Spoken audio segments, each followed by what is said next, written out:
Hello and welcome back to a brand new episode of the Pick a Side podcast. It is now episode 467. I'm here with Andrew Velez, River Brown, Joe Dehls, and a Sunday special, John, the man, coming here being objectively biased.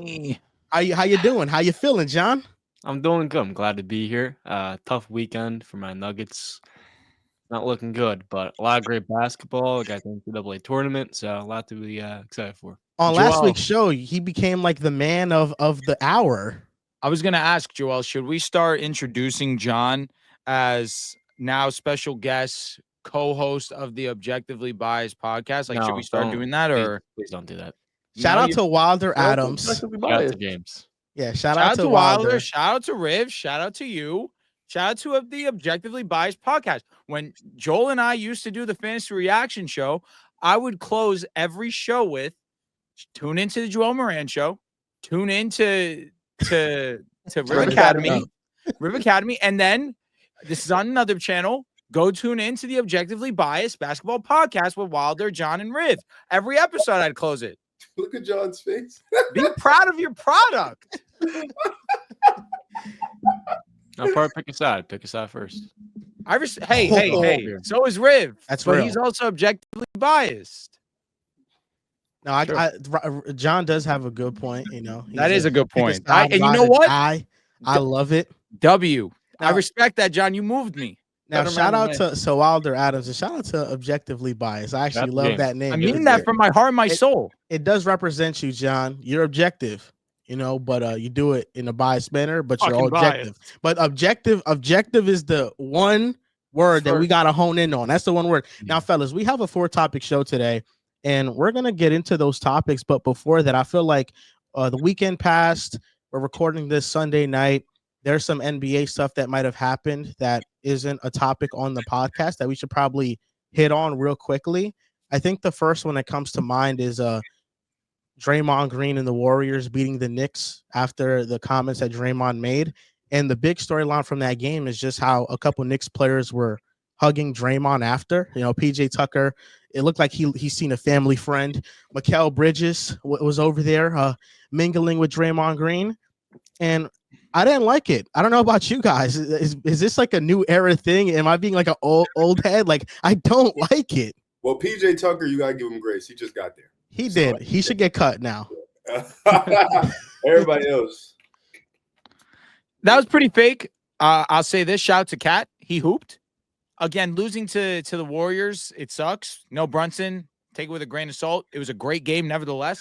No, but they needed to treat Draymond like he didn't even exist after the game. You don't dap him. You don't acknowledge him, especially for Karl Anthony Towns, who right now, while Brunson's gone, he's the leader of the ship. You have to respect him. And they didn't do that. That was kind of unfortunate, but it was a great game on both sides. I was happy to see Cat win that matchup. It was whack. It was terrible. I thought you bring PJ Tucker and get a little James Johnson vibe for the team. You know, you get someone that you're not going to be able to step on this team. You're not going to be able to step on my guys. And after all the things that Draymond did, not just the first time coming out and saying, this is what I'm hearing, but doubling down on it and saying, oh, I already know what's happening, but hey, that's not what we do over here at the Draymond Green show.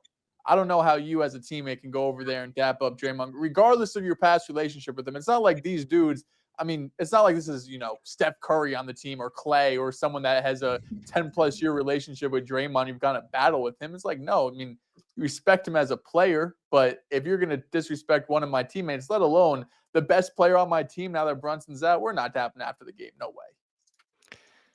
Yeah, I didn't like that either. Because in today's NBA, I feel like a lot of players are buddy-buddy. Look at PJ, spent all that time, or I guess it was only 1 year with Jimmy in Miami, and he's catching up with a teammate. But right after a close, tough game like that, where Draymond's going after the game and talking trash about, like you said, Dehls, your best player, I feel like it is a little bit too buddy-buddy in a league where I feel like it's at its best where these players are rivals and aren't that friendly and kind of show that side of, hey, look, we're looking to compete and everything we lay on the floor, that's going to stay. And I just feel like that for the Knicks, it gave off that nice guy energy. I don't want that for them. I want them to kind of give that gritty vibe.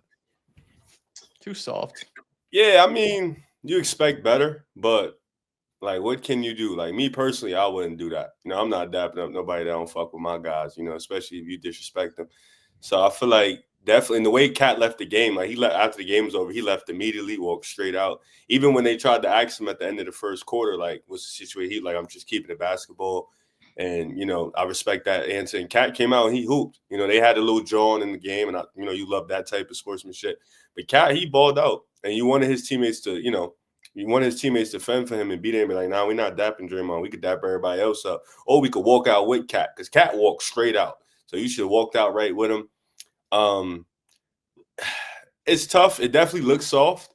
But this Knicks team, we know what they are, man. This Knicks team isn't, the same gritty Knicks team that we accustomed to when they was competitive. Well, not us, but the old Knicks fans that love to talk about. They aren't last year's Knicks. Yeah, last year's Knicks. Well, I don't think they was going for that for sure. But it is what it is. Like you said, Cat's the leader of the team right now. You gotta ride behind Cat. Cat played an amazing game, so I don't want to let that go by. Cat dominated his matchup. He killed Draymond. He left it out there straight on the court. He killed Draymond. To me, I just feel like that showed that the team really isn't all together. Mikal Bridges being the dude that went out and embraced Draymond like he did, being one of those guys, and kind of being like the guy that's been criticized the most on the team, it kind of feels like, okay, I feel a little bit better about you not being here next year if this is how you're going to be acting, because it wasn't just like it was basketball. It was blatant disrespect towards Cat, doubling down on the comment, and then during the game calling him soft, and then the post-game comments kind of like making fun of the situation, like, oh man, that's the hardest I've seen Cat play in years. I'm glad he had a great game. It was just blatant disrespect, like, oh, he normally doesn't play like that. I'm glad I lit a fire under him. Like, just to see teammates of his embrace Draymond, I just felt like was crazy. It's bro, after somebody says that, like, it was just a clearly disrespectful comment, and I hated it. Yeah, Draymond's going to talk recklessly. That's something that if that's something that is already understood beforehand, as teammates, as so-called brothers, you can't go out there and you can't go and show love to somebody that's actively disrespecting your guy. That's where it's losing me. I feel like, I don't know if Brunson would have been there for things to be different. I just think that there needs to be better rapport, or maybe even Hardenstein, a guy like that. Who knows if last year's guys come in and maybe they handle that a little bit differently. I know it's a new squad. I know definitely a different bond between different players, but I don't know, that type of mentality, there needs to be some togetherness with New York. And that's just something that shouldn't fly. The only other thing that I wanted to touch on was the disgrace that the Phoenix Suns are. Watching them against the Lakers. The first half was really terrible. It was disgraceful. Kevin Durant, Devin Booker, Bradley Beal were all terrible. Bradley Beal left the game because of an injury. You look at Bradley Beal's contract, it is going to be damn near impossible to, one, trade him, but number two, to build a team around Devin Booker if you plan on trading Kevin Durant. I think the Suns are pretty much cooked. And Bradley Beal, I came to this conclusion after the game ended. I think he's the player of all my years watching basketball, I dislike him the most. It's not his fault that the Wizards gave him that amount of money, but here's his comments. I think there was a week ago of saying, I'm an NBA player, I'm making my money, I got this great life.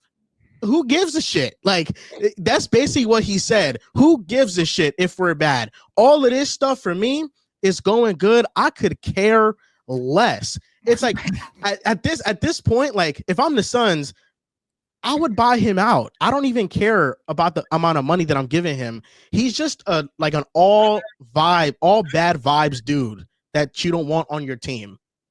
You can't have a guy like that on this Suns team, right? I think you do have some coaches and players say things along those lines, right? Especially when you lose, right? I remember like LeBron is a good example of when he lost the finals. He's like, well, all you guys got to go back to work. And it's like, well, that's LeBron. He was in the finals. He's the GOAT. So he could say that shit.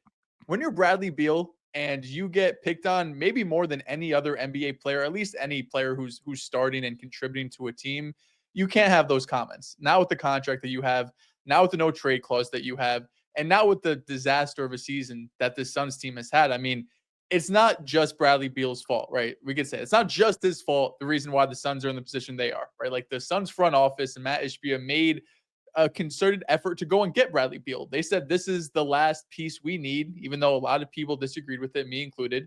They thought that was the last piece, the third piece to complete this big three, even though we've seen time and time again, big threes not work in the modern NBA.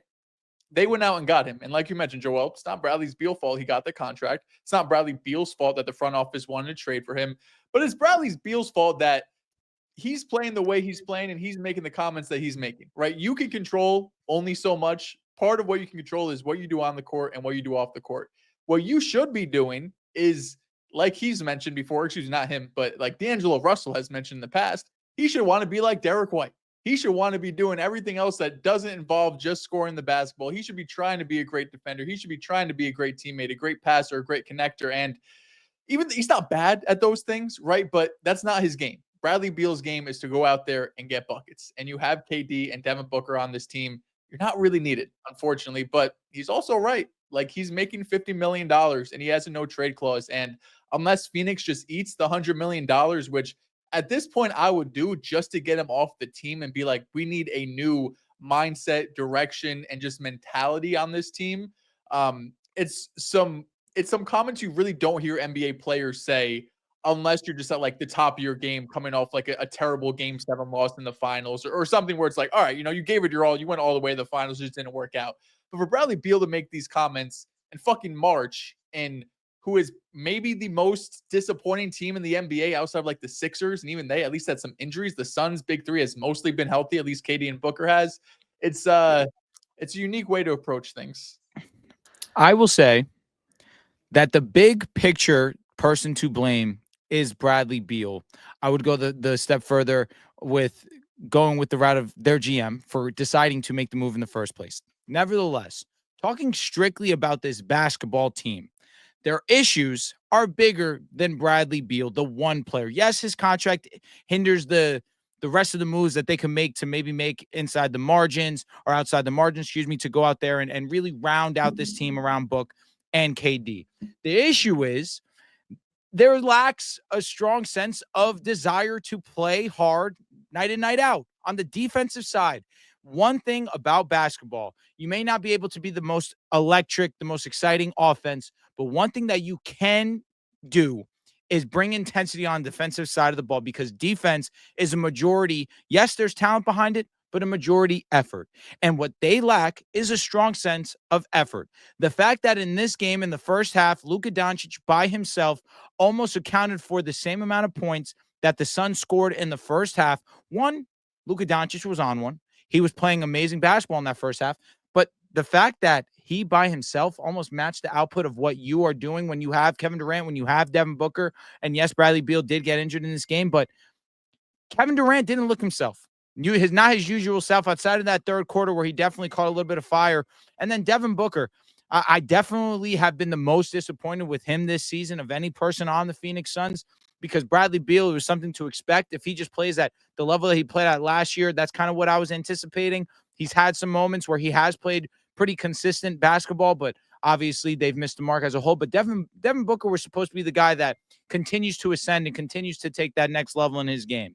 And that for them to just lack consistency all around on both sides of the court, I think that's what rubs me the wrong way the most about this Phoenix Suns team.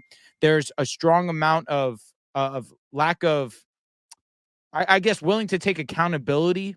And I think that there's just needs to be a certain level of rapport taken night in, night out. And I just don't think the Suns have that. There's no leader on this team. And I think, people are getting upset at Bradley Beal for making those comments. But, like, what do you want him to say? He done been in trade talks all year. His family done been disrespected at every other game.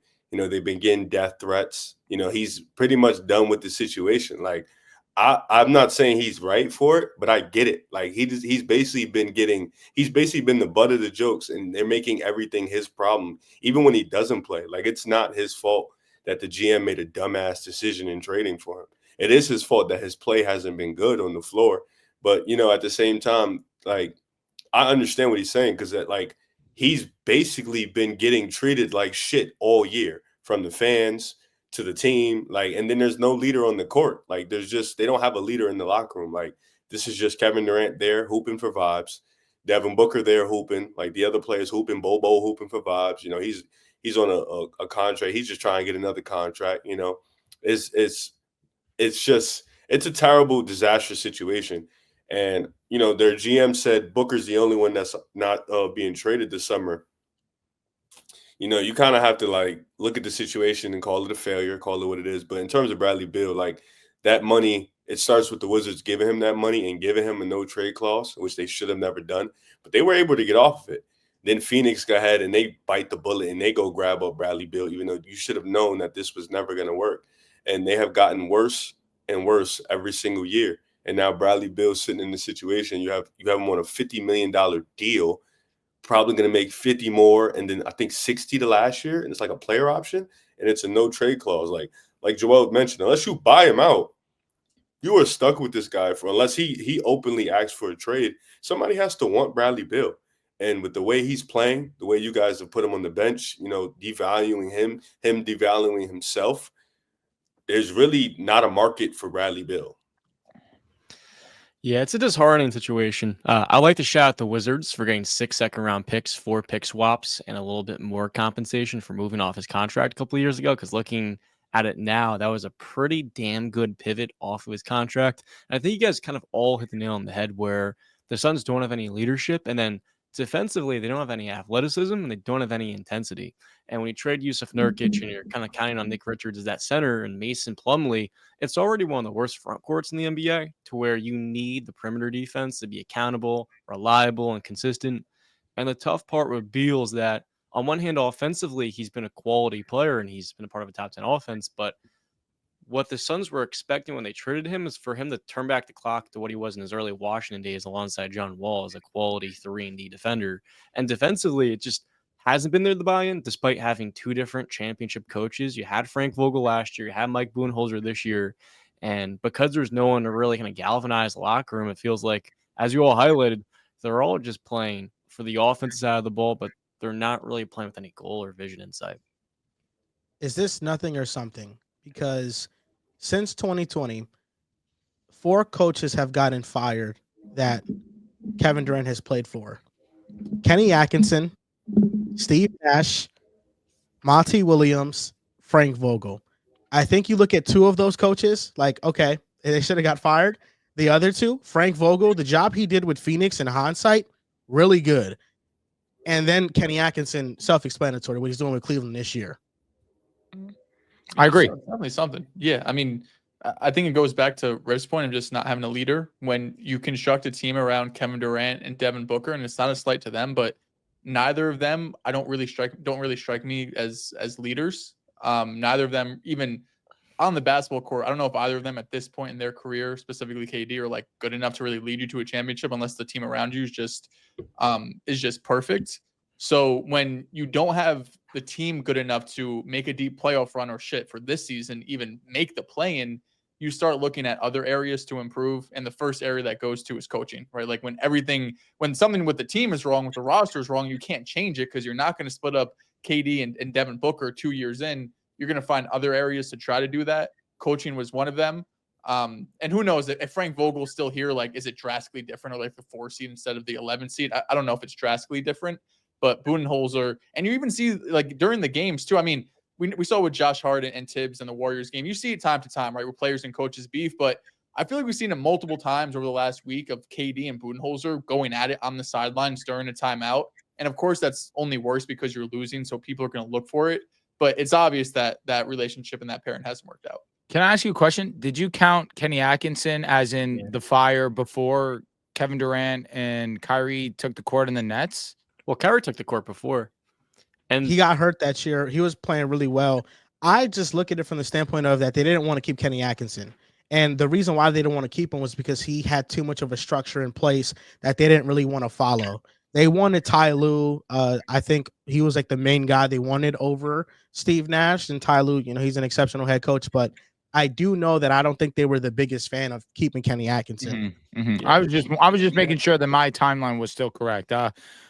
Yeah, it's not great. I will admit that for Kevin Durant, I just also think that he's not the best at planning ahead outside of the Golden State Warriors. Like, I don't think that he anticipated things to go as south as they did with the Nets. And honestly, not too much of that I put to blame on him, where he was out there that year that in 2021, and he was hooping.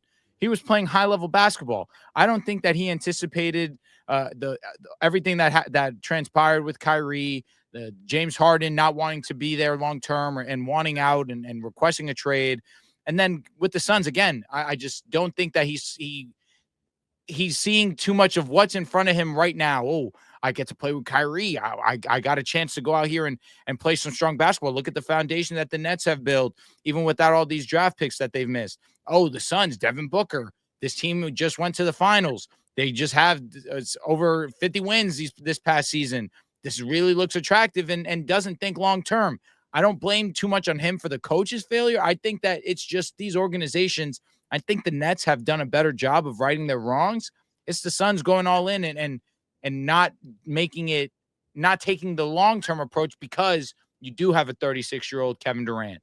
I think there's ways to do things, and unfortunately the Suns have done the complete wrong thing to do. I agree with you, Drew, but I think part of it is just NBA players almost having too much respect for each other. Like, you had Steph Curry, Draymond, Klay Thompson, and Steve Kerr, and you were chilling, right? Like, obviously there was beef there with Draymond. We know all the talk about forming the super team and the weakest move in NBA history. And maybe it was just, I need to get out of the Warriors. I want to prove to Golden State I could go win elsewhere. But he left a perfect situation. And he's like, I want to team up with Kyrie Irving. I want to team up with James Harden, who they're great players, don't get me wrong. But now we look back at their careers, few years removed, and it's like, okay, like, we know who they are as players. We know where they stand in NBA history. They're great all-time players, but you left Curry and you left, this great all-time organization and dynasty to, play with second-tier guys compared to them. Yeah, the biggest black mark for me was not the Suns, the Nets duo that they built, not having the support and backing for Kenny Atkinson. Because we're watching the Cavs right now. I know they lost today to the Magic. Thank God. But with the job that Kenny Atkinson has done this year in Cleveland, I feel like it goes to show, and it says a lot when you look at Kevin Durant's legacy in Brooklyn, just what could have been, because they were so close. Obviously, a lot of injuries happen. And there's always that what if of keeping a very good to elite coach in Kenny versus an inexperienced and kind of not ready replacement in Steve Nash. I think that's the most inexcusable one. You can't defend that Kevin Durant, Kyrie Irving didn't want to play for an established coach who built an elite culture and had every single role player playing for a vision. And now we look at Kevin Durant teams and none of them have a purpose and none of them have leadership. And I felt like KD, for as historic and legendary player as he is in his own right, that will kind of be the biggest detractor for his post-Golden State legacy. Is Minnesota next, Joel? I hope not. I don't think it is. You don't want to see KD, one of your favorite players, with Ant-Man, one of your favorite players? I think that at this point, like, KD's kind of like a franchise killer. Like, post-Golden State. Damn. Not wrong. He's a franchise killer. Can I ask, though, is it his fault that he's not a leader? Like, is it just an essential part of being an amazing basketball player that you need to be a leader? Well, I don't think it's unfair.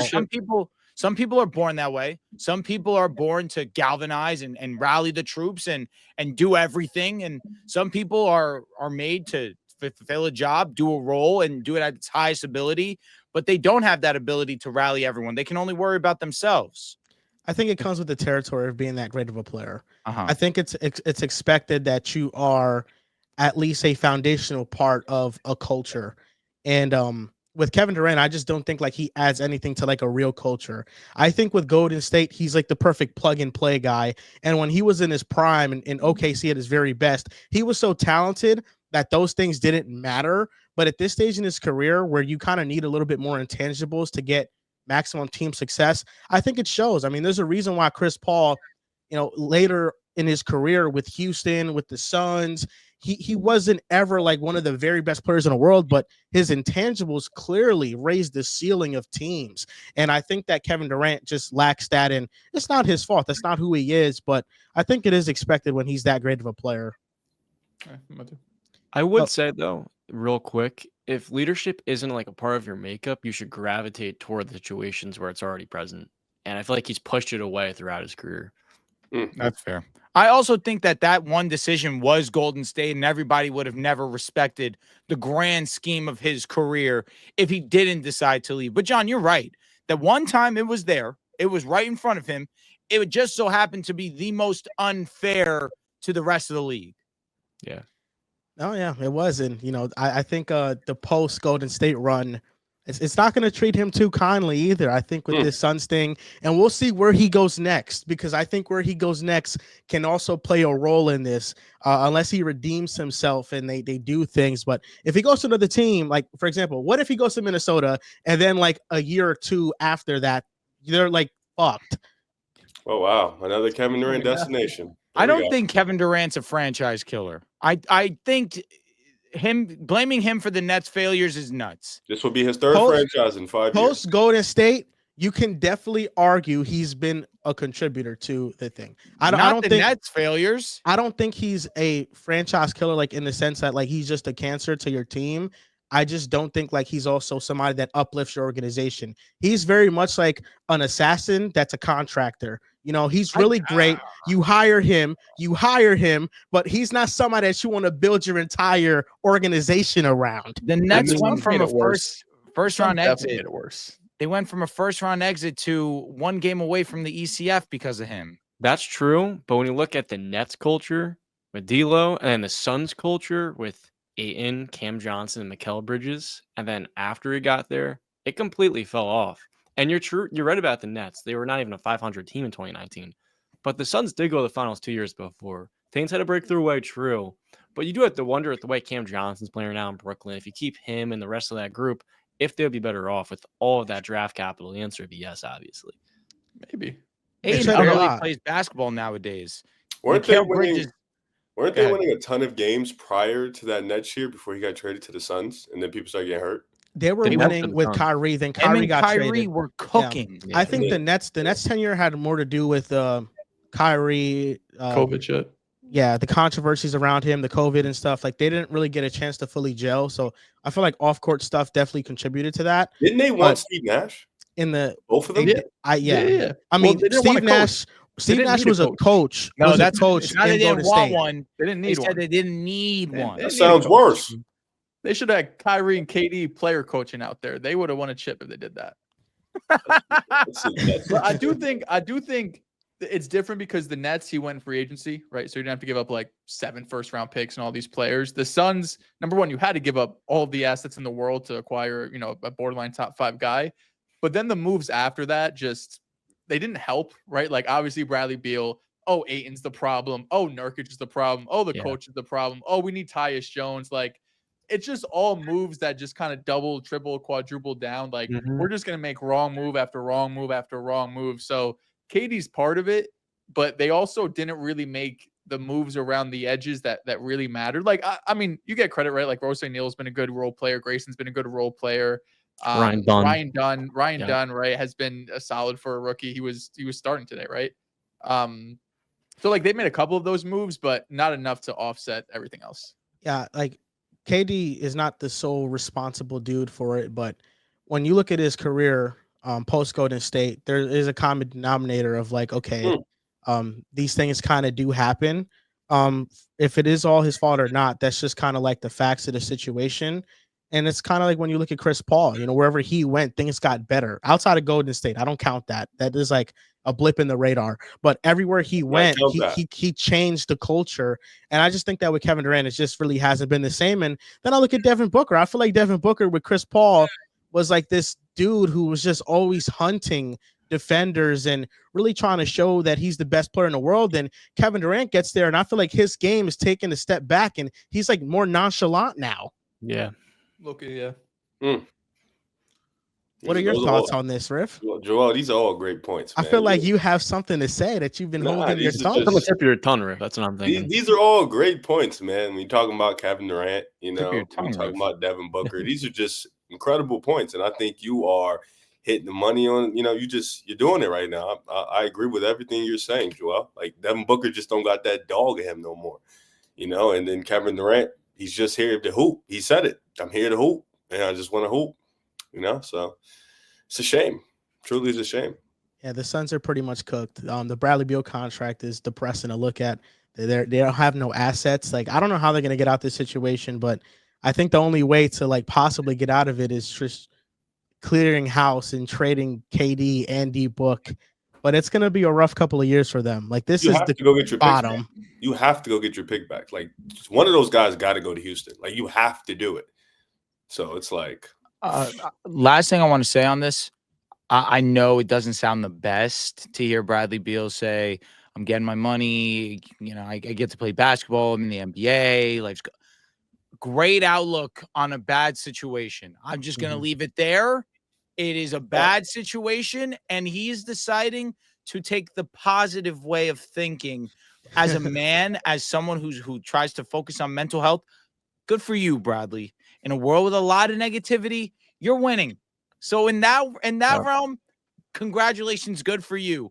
Phoenix Suns fans, I know they're not the happiest with that quote, but as a man, I respect Bradley Beal for being so blatantly honest. At least Bradley Beal was upfront about it, because I think that's just like the feeling everybody feels on the team. I think Kevin Durant, like, that's how he feels exactly. That's facts. Like, that's how he feels. They just won't voice it or say it, but that's like the energy that this team gives. Now, anything else that you guys want to mention that you guys noticed this weekend that's not on the topic list? That's not on the topic list. No, I'm pretty excited to talk about the topic list, truthfully. Oh, Okay. wait, the Lakers. We're not talking about the Lakers, so I'm just going to say this. Luka Doncic is back. LeBron James will be back. Fear us. We were on a little skid, 4-game skid. That's over now. Shout out to the Suns. They got us back on track. Austin Reeves is a legend. Yep. The Nuggets are frauds. That's it. Yeah, I think that's the only thing I'll bring up.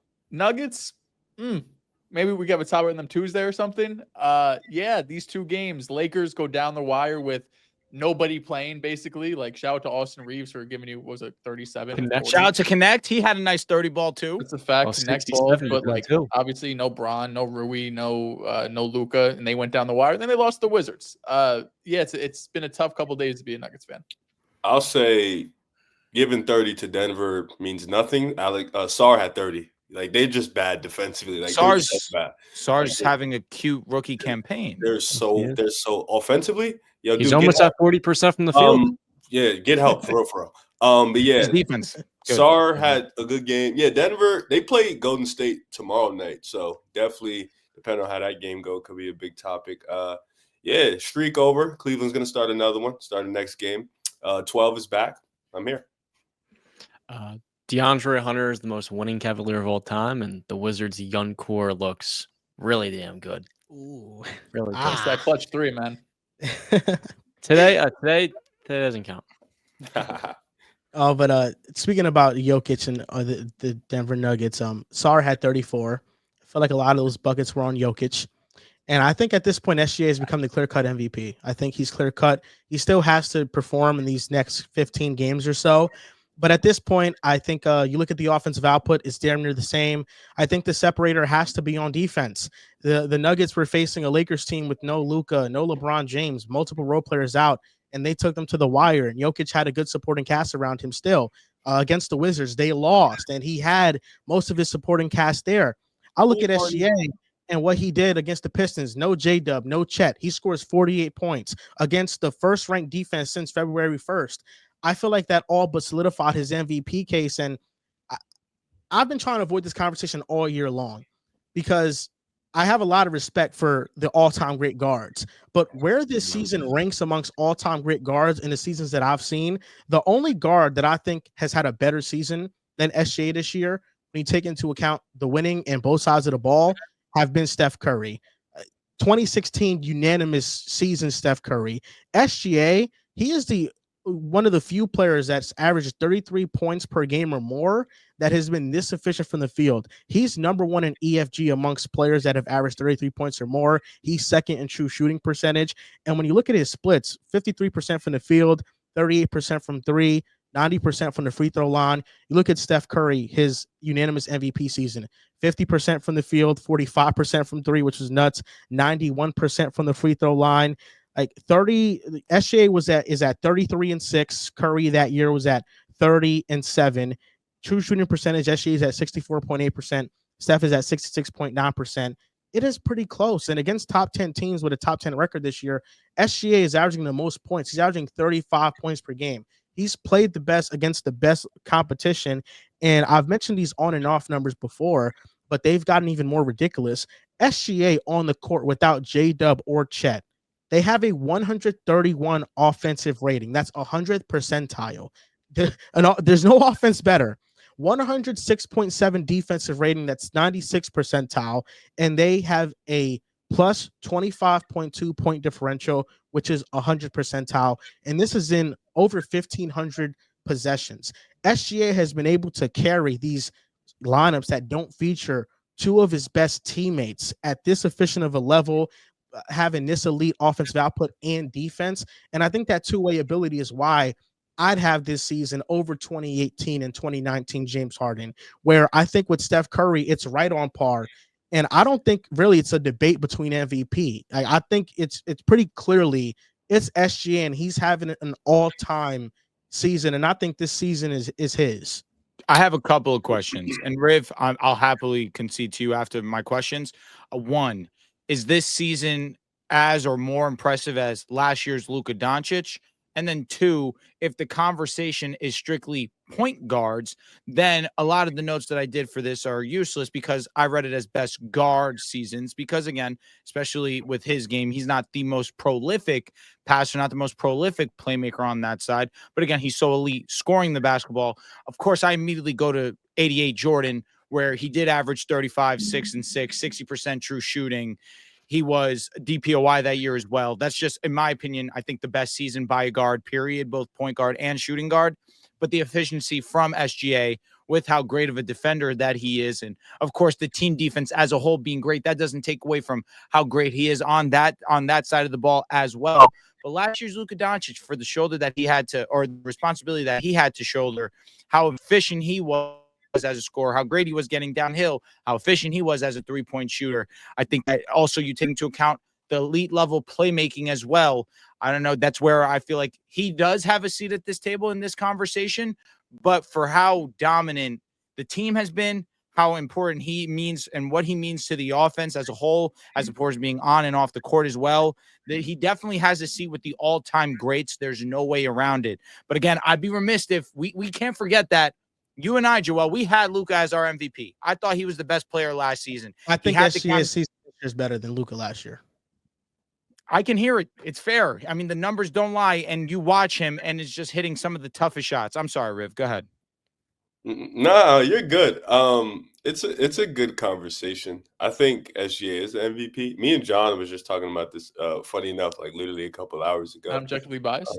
Yes, on objectively biased. The objectively biased podcast. Yes. Featuring Wilder Adams, John Tortorelli, and River Brown. Shout out to James Wilder for sure. James. Yeah, we were just talking about this. I think SGA definitely has the case. We did it. I think we just talked about it like post 2000. Like we didn't go back into the 90s, in the 80s, because it's such a different game, and you have to factor in so much, and it's just nobody feel like doing all that shit. So like we just talk post 2000. Listen, before this season, there was really nobody sitting at the table with Steph in terms of just guard, regular season MVP. Like when you win a unanimous MVP, when you're sitting out like 15 fourth quarters, when you're dropping 40 in the span of 3 quarters, when you're having 20-point third quarters, like when you're doing the shit Steph was doing in 2016, it really was a magical year, and why he won unanimous. He was at a table by itself. SGA is on that historic pace where he's having one of the best guard seasons, of course, we've ever seen, in terms of just surpassing Kobe in his 06 season, I believe it was, surpassing D-Wade in his 09 season, which was another historic season, surpassing James Harden in his 18-19 season. Like, there's been some great guard seasons that we've seen, some historic ones. Even last year, Luka didn't win MVP, but his MVP season was fucking amazing. I think SGA is just – it's going to be a better case because he's going to beat out a guy who's having – one of the best offensive seasons in NBA history, in the Joker. Like the Joker, we can't I don't want to put him down and saying because the Joker's having one of the greatest offensive seasons we've ever seen. But SGA is also having one of the greatest scoring seasons we've ever seen. Two-way seasons. Yeah, he's top 5 in steals this year. Yeah, it's been a different year. But like you mentioned, Drew, like if we want to go all the way back, you look at 88 and Michael Jordan, he damn near won every award that year. while putting up 35, 7 and 7. And then he had a couple years in the 90s where he was pretty great. But just sticking to this year, SGA, it's him or Steph, man. Like, and I'll put Steph. I still think Steph has the best guard season that we've seen in our lifetime. But like SGA is 2 for me. Like the shit I'm seeing, like granted, like watching that Detroit game with some funny shit going on the other side. I'm not gonna say some funny shit, a lot of funny shit going on. You heard what Mark Daigneault said about that? A lot of funny shit that they was letting OKC do, and then the refs was doing some funny stuff. But as just talking about SGA and his shot making, it's crazy. Like it's really like one of one. Like the shit he does under the 3-point line, like fuck the 3-point percentage. I don't even care about that. The shit he does inside, in the paint, in the mid-range, you think the mid-range is the most inefficient shot because it is, but the shit SGA does, it makes it feel like it's probably the most efficient shot on the floor. Like it's so clean. But yeah, SGA MVP. For me, second best guard season I've seen if he continues on this trend, because that 48 against Detroit was definitely needed because the game got close at the end. But yeah, SGA, dog.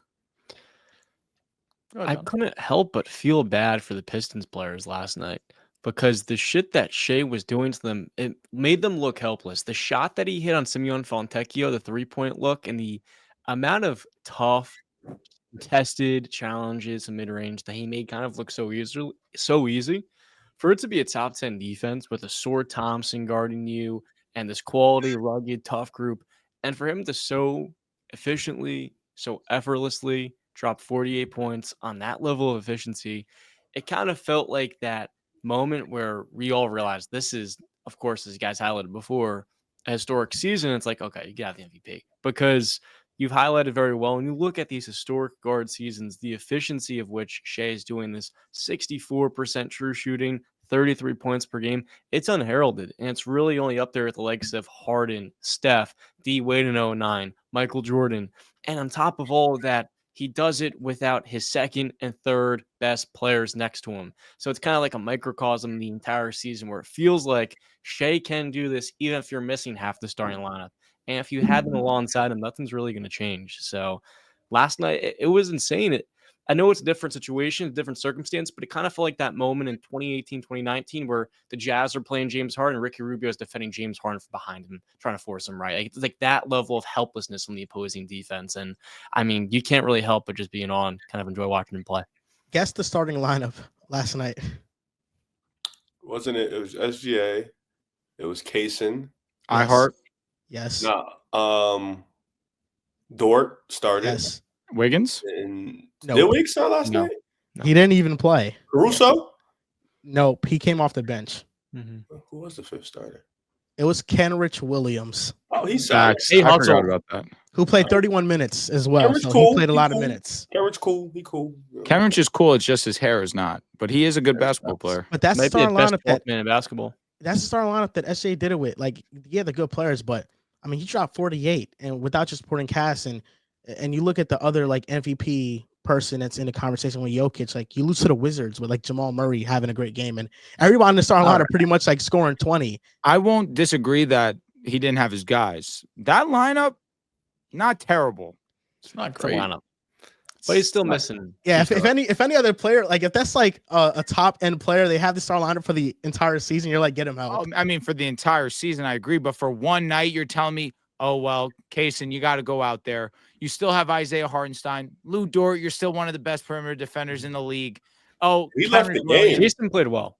Dort's left the game, I think. But it just showed like, even with that, like that lineup is good, right? But it doesn't offer like the most spacing available. And I think that with SGA, people talk about, oh, but he's in a 5-out system. He's all this, he's all that. That's true. He could get it like in any different way. He could do it, what he does. And you mentioned Luka, and I feel like the difference between last year and this year, I think, is that the Mavericks went on a run after the trade deadline. And once they got healthy, once Kyrie got healthy, they started going on a run. Chet has been out virtually the entire season, and OKC has still been number one. That's the big difference to me. Like this is, I would say, the second best guard season. I think it is like right up there with 2016 Steph. If there wasn't somebody opposite of SGA having an all-time offensive season, I think he would be unanimous MVP right now. Yeah, it's definitely tier one of guard seasons we've seen, right? I think Steph is up there. If you're just talking like post 2000s, right? But I feel like a lot of the other arguments, SGA either has efficiency over, if you're looking at like Kobe's best year, or just like pure dominance from the team. Like if you're looking at someone like James Harden, for example, right? Where the Thunder are like 10, 13 games, right? At this point in the Western Conference above the second seed. And I know we've talked about this all the time. And when we first had this debate, I don't know, month and a half ago, I was like 70% confident, like, yeah, this is SGA's MVP. I could hear out Jokic. Now it's like 99-1, right? Like Jokic's having a great season. I get that.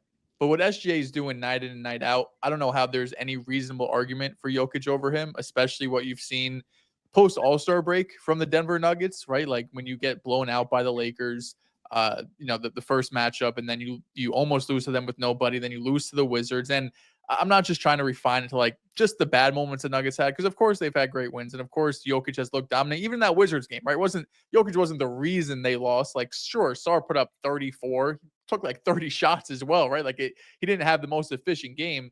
But what SGA is doing right now, it's just crazy, because I do think we sometimes overlook or underlook the Nuggets team. It's good. Don't get me wrong. This is a really good team. But a lot of it, especially with the injuries they've dealt with, is just high-level role players. Like you mentioned, Joel, Chet's been out for damn near the whole season. Hartenstein missed the first couple months of the year. And we just had a debate on the last show that J-Dub has been underwhelming, and he hasn't been up to the standard. So you're looking around, you're like, holy shit, who's actually been here? Like, who's actually out here every single night with SGA? And it's like, oh, is it a underwhelming according to Riv, J-Dub? And it's like, oh, it's Caruso who's missed some time, and Kaysen Wallace, and go down the list, Lou Dortz of the world. But there's not like he has this overwhelming amount of talent like the Boston Celtics, where you just have 5 guys that on any given year could be an all-star, or damn near 4 of them could be an all-NBA player, or the KD Warriors, or the big 3 Miami Heat. Like, this Thunder team is not like that at all. Like, this Thunder team is far from that. It's just a collective group of really good players who all defend their ass off. Almost all of them can shoot, even though they're not like the top of the league in terms of 3-point attempts, but they can all shoot and hit shots at a pretty decent clip. But with all the injuries they've dealt with, and to be as dominant as they are in the Western Conference, which we were walking into being like, this West could be multiple teams can do it, right? Like the Thunder can win it, the Nuggets can win it, the Lakers can win it. We love the Suns coming in to the season. So the fact that they have ran away with this basically from day one, like there really hasn't been a time throughout this season where we didn't think the Thunder were going to win the Western Conference and win it with like a month left of the season. So SGA is the clear MVP to me. In terms of guard seasons all time, he's right up there with Steph. What he's doing is really just, it's insane. The efficiency is doing it. The dominance is doing it. Everything he's had to overcome from his team. It's been amazing to watch. I think Steph still has it just because like he did what he did without playing in the fourth quarter for virtually the entire season, and they won 73 games. But SGA is just right up there. I think we kind of like forget that SGA has been averaging 30 for the last 3 years. And this feels like the cherry on top of like just how much work he's put in. He joins Michael Jordan as the only player in 3 straight seasons to record 40 or more 30-point games. Only him and Michael Jordan have done that. When we talk about SGA and all these numbers that come up, like that is the constant comparison. It's like him and Michael Jordan, him and Michael Jordan. And I just feel like that's where we're at when we talk about all-time great seasons with him. Yeah, he's playing great defense too. Like that's not someone you could pick on. You mentioned he's leading the league in steals. He defends every single night. He's not taking possessions off. Yeah, he's been great. So OKC, they're number 1 seed in the Western Conference. We might have some varying answers here, some different answers here. Who is the biggest threat to OKC in the West? Is it varying answers because you're going to say the Minnesota Timberwolves? You wouldn't be alone. Ooh, that's a good one. I like that. They play OKC tough. That's a very tough matchup. Jalen Clark getting minutes. John, what's your answer? My answer, it's funny. We were talking about this before, and I was between 2 Where were you talking about it before? Here we go again, Drew. We were talking about the Warriors and no way was I objectively biased. Might have been. Holy shit. Shout out to and the team that I'm going to go with is Golden State because they have that collection of young wings. Specifically, I think that you start Moses Moody and then you have Jonathan Kuminga switch on to Shea. But the thing that kind of gives me the most optimism and the Warriors being the best matchup for Oklahoma City is that you have Jimmy, Dre, and Steph who have so much chemistry experience and just awareness of how to play in that playoff crucible.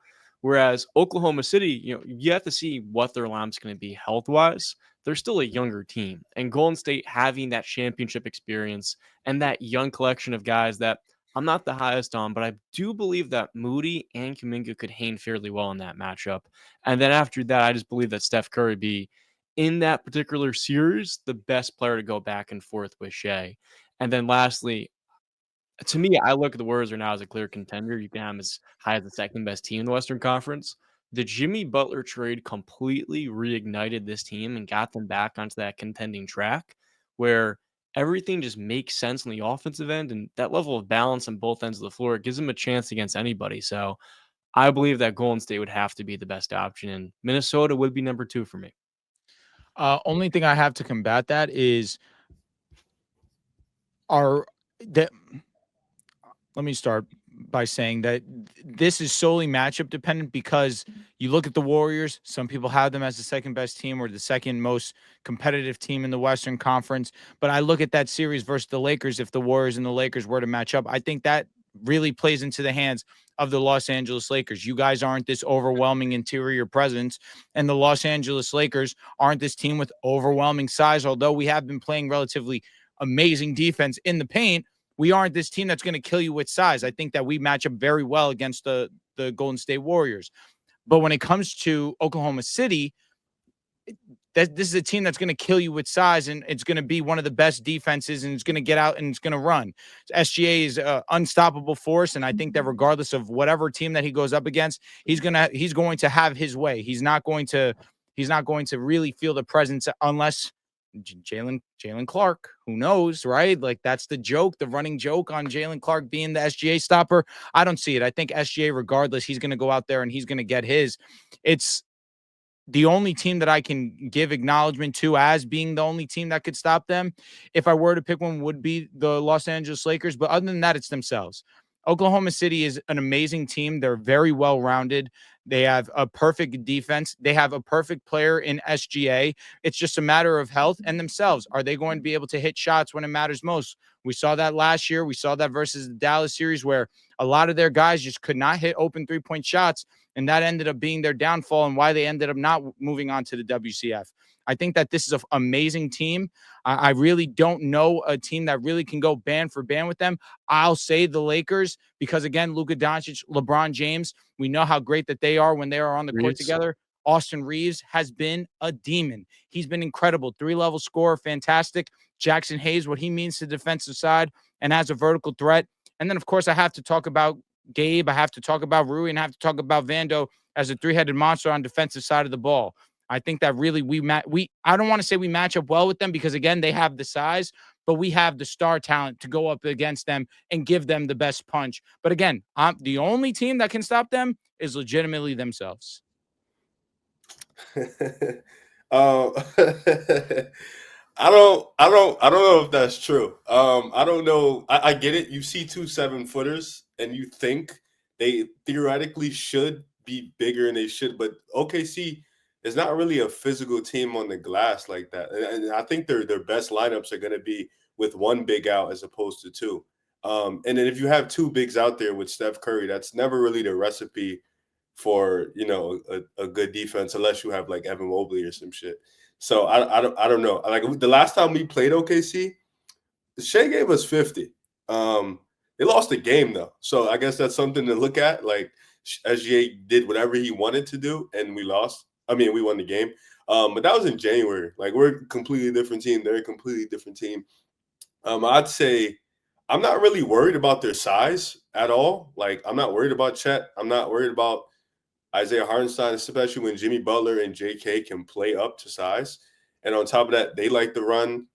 I understand that theory. Like they like to run, they like to get out in transition. I don't think we have an answer for SGA, but you really got to just stop everybody else. And like you mentioned, hope that you just get an off night from SGA, or if you stop everybody else, I don't think your team should be good enough to where they can't beat you. But me and John were talking about this earlier. I don't think like the Lakers, I think Minnesota matches up better than the Lakers. Like Minnesota has like 9 guys they can throw at SGA. Like I don't think the Lakers have. Not like Minnesota can literally throw Jaden.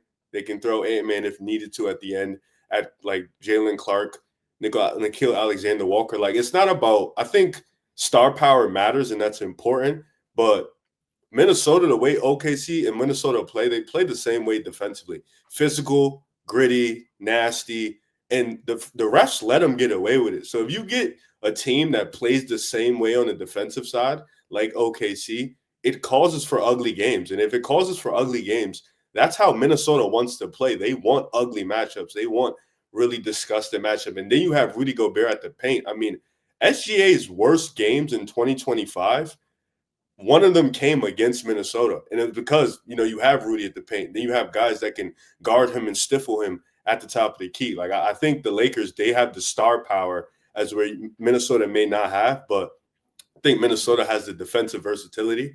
They have the defensive guys. Like, I think it's all about how can you stop the other player? And then offensively, they've been really great this year in 2025. But that would be, for me, like John said, Golden State. I guess Golden State makes sense in terms of the experience and the fact that they have Jimmy, they have JK, and if you get Steph playing like this, you always have a chance.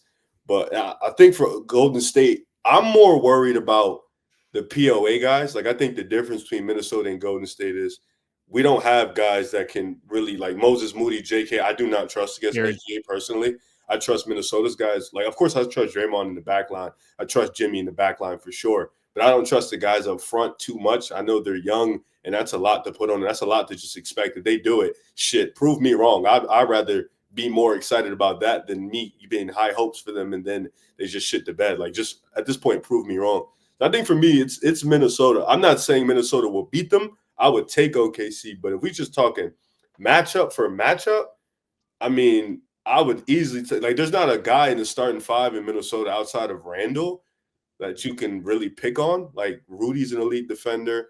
Ant's a great one-on-one defender. Jaden is a great one-on-one defender. Nickeil Alexander-Walker, like, these dudes are stout defensively. Then I guess you could say the same thing for the Lake. Well, I guess Reeves. You could pick on Reeves and Luka. Yeah. I think the thing about the Minnesota matchup is that Minnesota is very vocal about calling out BS.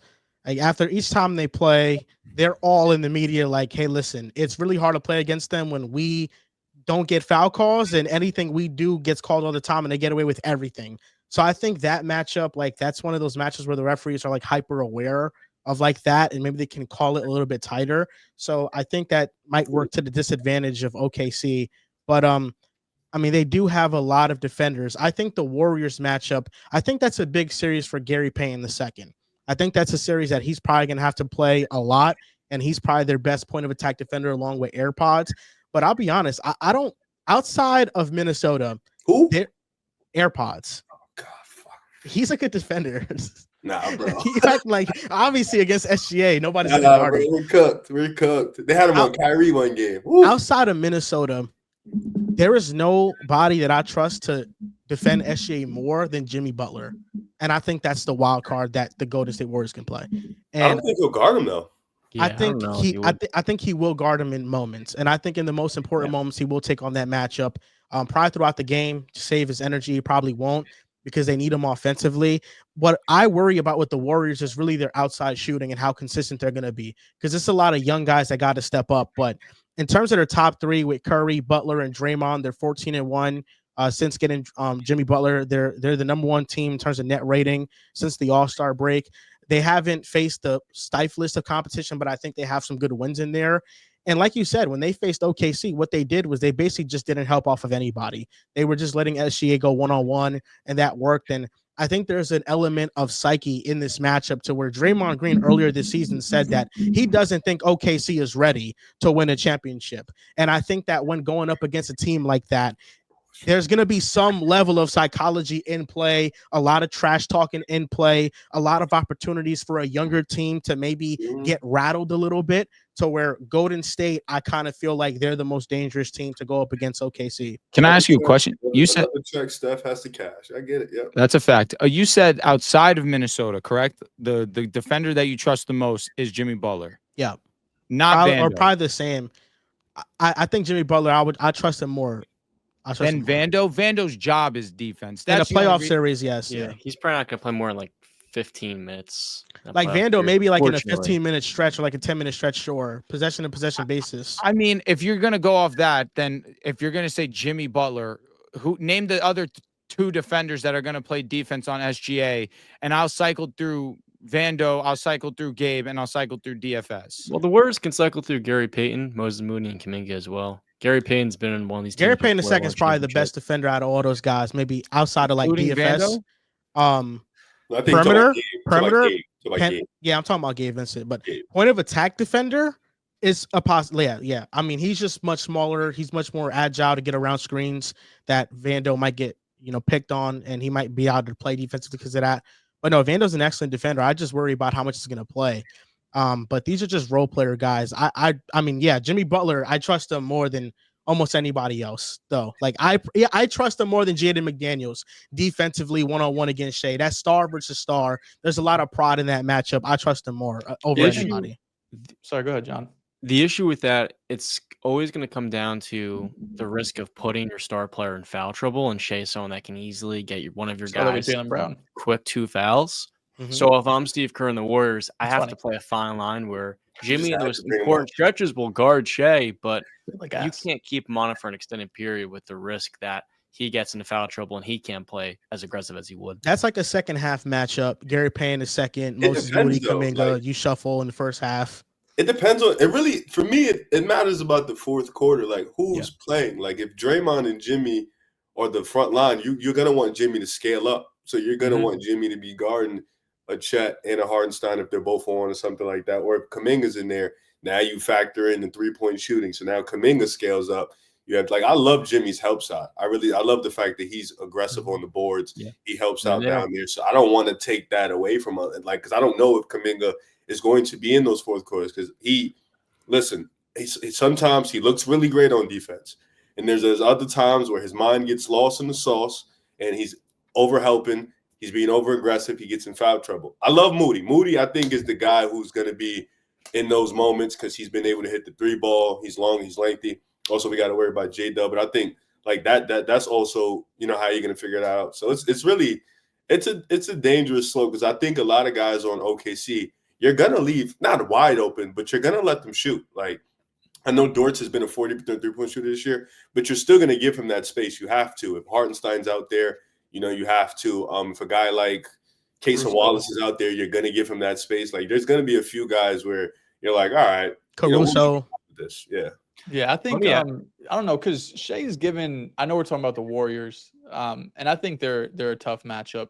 Shea's given the Wolves hell 3 out of the 4 games this year, right? Like that one game gets highlighted because he shot like shit. It was maybe his worst game of the season. But those 3 other matchups, he's had, 40 points on 74% true shooting, 37 on 64% true shooting, and 39 on 71% true shooting. He's given the Wolves hell all year long, and we're going to talk about the Wolves in the next topic, so we could kind of dig into that and what they've been doing recently more often. Like they have the defenders, don't get me wrong. Like you listed all of them. They have Jaden, they have Ant, Nikhil. Go down the line. They have guys to throw at them. He's fried them more often than not, and especially we're going to talk about the Wolves more. But I don't really trust the Wolves in the big picture. Like I think they win a playoff series. I don't think they beat the Thunder. I really don't think anyone could beat the Thunder. I really do feel like they're in a tier of their own right now. But if I had to pick any of them, I still think the Lakers would be the second best team in the Western Conference. I still think they would give them, not because they can guard Shea, because I don't think anyone's guarding Shea. Like we're talking about all these defenders. Like sure, Jimmy Butler can do a good job and Vando could do a good job. I mean, we're going to be appalled if Shea doesn't average 35 a night on great efficiency during this playoff run. If he does anything less than that, we're going to be like, holy shit, something catastrophic happened. And if that doesn't happen, the Thunder are probably going to get bounced. But to me, it's kind of a given that Shea's going to go out there and ball, regardless of it's fucking Jalen Clark, Vando, Jimmy Butler. It doesn't matter. He's going to go out there and do his thing. But it's the guys around him that I'm still worried about, right? I still worry about Dort. I still worry about Caruso. In a playoff setting, J-Dub after last year having a bit of a down efficiency compared to his regular season. If that happens again, what does that look like? But the Lakers, it's kind of funny because I feel like they've gone through 3 different stretches post Luka. When they first got him, you lose to the Jazz and the Hornets, and you're like, holy shit, this team sucks. And then they win 7 or 8 in a row before the Boston game. You're like, wow, this team could win the Western Conference. And now LeBron's been hurt. So these last 4 games they've lost outside the Suns one. They won today. And it's like, oh, wow, they actually suck. But it's like LeBron's been out. And he's done so much for them defensively, especially off ball, just calling some different shit out and being a really good on-ball defender as well. But just the IQ he brings to the defensive side of the ball, they've really been missing, you can tell, over these last 4 or 5 games. But the Lakers having Luka and LeBron, having 2 high-level shot creators, I think is the difference here. Because although the Warriors have it to an extent when you have Jimmy Butler and you have Steph, and of course Draymond can create some as well, not really shot for himself, but for others, nobody else in the West has the level of shot creation that the Los Angeles Lakers have. And I feel like in the playoff setting, that's what it comes down to a lot of the time. And they also have shooters around them. Like Gabe Vincent is back shooting at a really efficient clip. Austin Reeves has been that all season long. Rui has been great all season long. DFS has been great as a shooter. So they have offensively, I think, all of the pieces to be able to go up against the Thunder. And defensively, as much as it feels kind of odd, they still have been one of the best defenses in basketball, even through this LeBron injury. Post All-Star break, the 3rd best defense in basketball. So they're still holding up that part of the bargain. I think the only thing you're concerned about is once you get into the nitty-gritty and it's the 4th quarter and you could pick on a couple of those guys defensively, right? Like you could pick on a Luka, you could pick on an Austin Reeves. Does it look different than it does in the regular season where maybe teams aren't as cognizant to possession to do that just because it's an 82-game regular season. You're trying to get through it all. But to me, the Lakers, I think, are right up there with all of these guys. I feel like the Warriors and the Wolves have gotten hot a lot, like gotten really hot recently. So they're being talked about like that. But when LeBron's healthy and Luka's healthy and this Lakers team is rolling, I still think they have a good chance as anybody to take down OKC. It's valid. I think it goes into the conversation with like how the Rockets played with Harden and Chris Paul, and I think just the ball movement of Golden State poses a different challenge defensively and tires you out a little bit more. Just like having to run around so many screens. Tired, yeah, but it's like having to run around so many screens and stuff, and maybe you lose some energy to like shoot shots and all that. I think with the Lakers, it's more like pick and roll, 1-on-1 switch, but it's not like really a lot of off-ball stuff you got to chase around. I think the Lakers defensively, that's what I'm most interested in seeing if it translates, because a lot of their game plan has been really just leaving players wide open that can't shoot. And for the most part, it's been working, and they've done a great job, and they've played with a lot of energy too. But I feel like that's been the one thing that like has been really present in every game. And when LeBron was healthy against the Knicks, that game, the Knicks offense made them pay. And it kind of showed some weaknesses in how you can play the Lakers defense. But I think those are the 2 biggest threats. I think Minnesota is probably 3 because they just don't have the star power that they have. They don't have a Steph Curry. They don't have LeBron and Luka. So I have like Minnesota 3, but I think Golden State and Lakers are the biggest threats to OKC. Minnesota would also have to game. No, star power definitely matters. I don't know, like Minnesota has caused OKC to have 3 inefficient games when they've played. So like, yeah, SGA gets to do whatever you want, but OKC in general as a team, Minnesota has been able to pretty much keep them on an inefficient night from an EFG perspective, looking at it on Basketball Reference. So that's your toughest matchup is the Timberwolves. I think just stylistically, yeah. Like I wouldn't pick Minnesota to win. No, of course. I don't think any of us would. Maybe I think stylistically, like in terms of just like in terms of a tough series, like that could go 6 or 7. Yeah. I think the Lakers too. It's not to say OKC is gonna walk by the Lakers or nothing like that. No, I'm not saying that anything like that. But it's just in terms of like a really ugly ass series, I can see Minnesota and OKC really like OKC down 2-1, and people are like, oh shit, can Minnesota pull this offset? And then you can see like OKC win like 2 or 3 straight or something like that. Because the Lakers do have the star power. I think all these teams, like I think Golden State has star power. Lakers have star power. OKC, SGA, they have star power.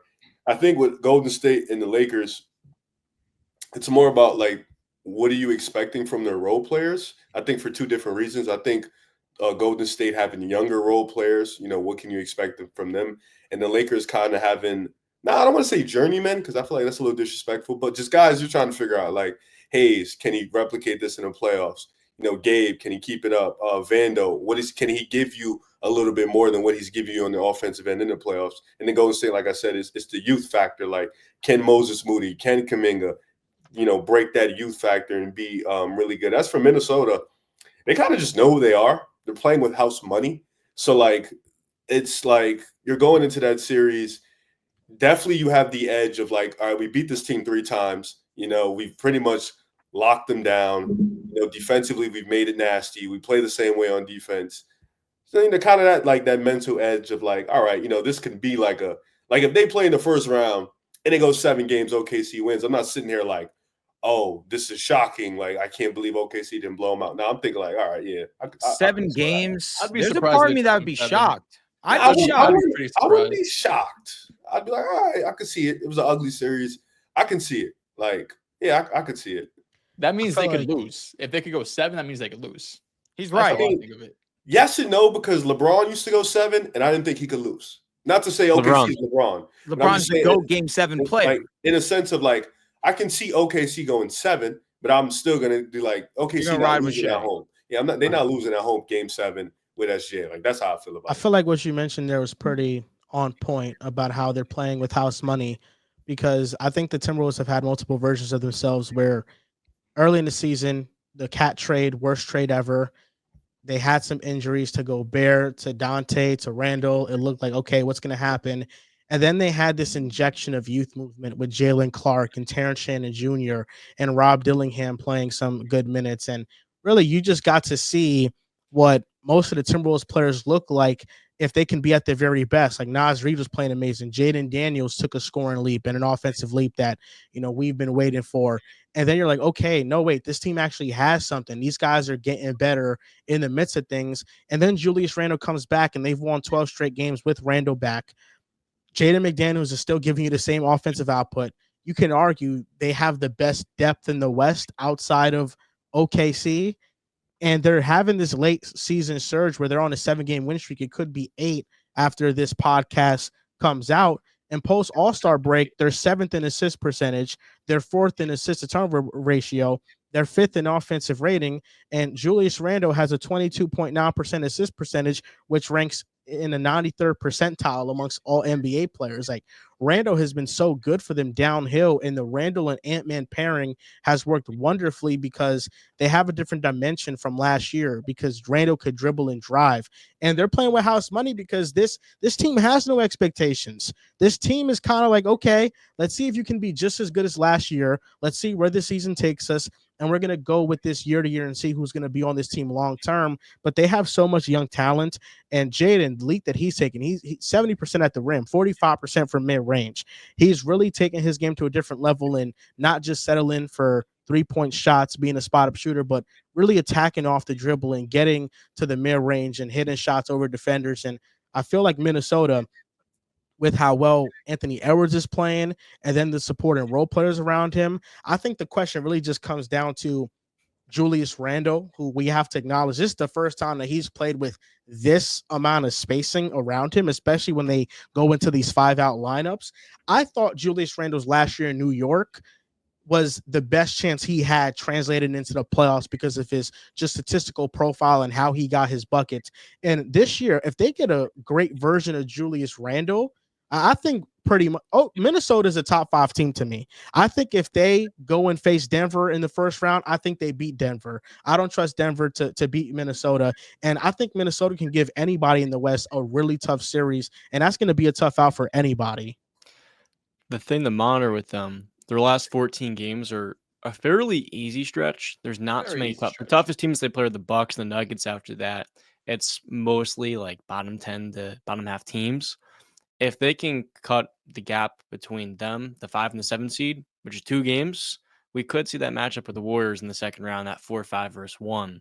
And that could be an absolute, to have Ant-Man versus Shea and then that amount of perimeter defense like you guys highlighted, it would probably be the most exciting matchup, either that or, of course, Golden State. But I do want to ask you guys, not to change the conversation entirely, but it is kind of an Oklahoma City theme topic.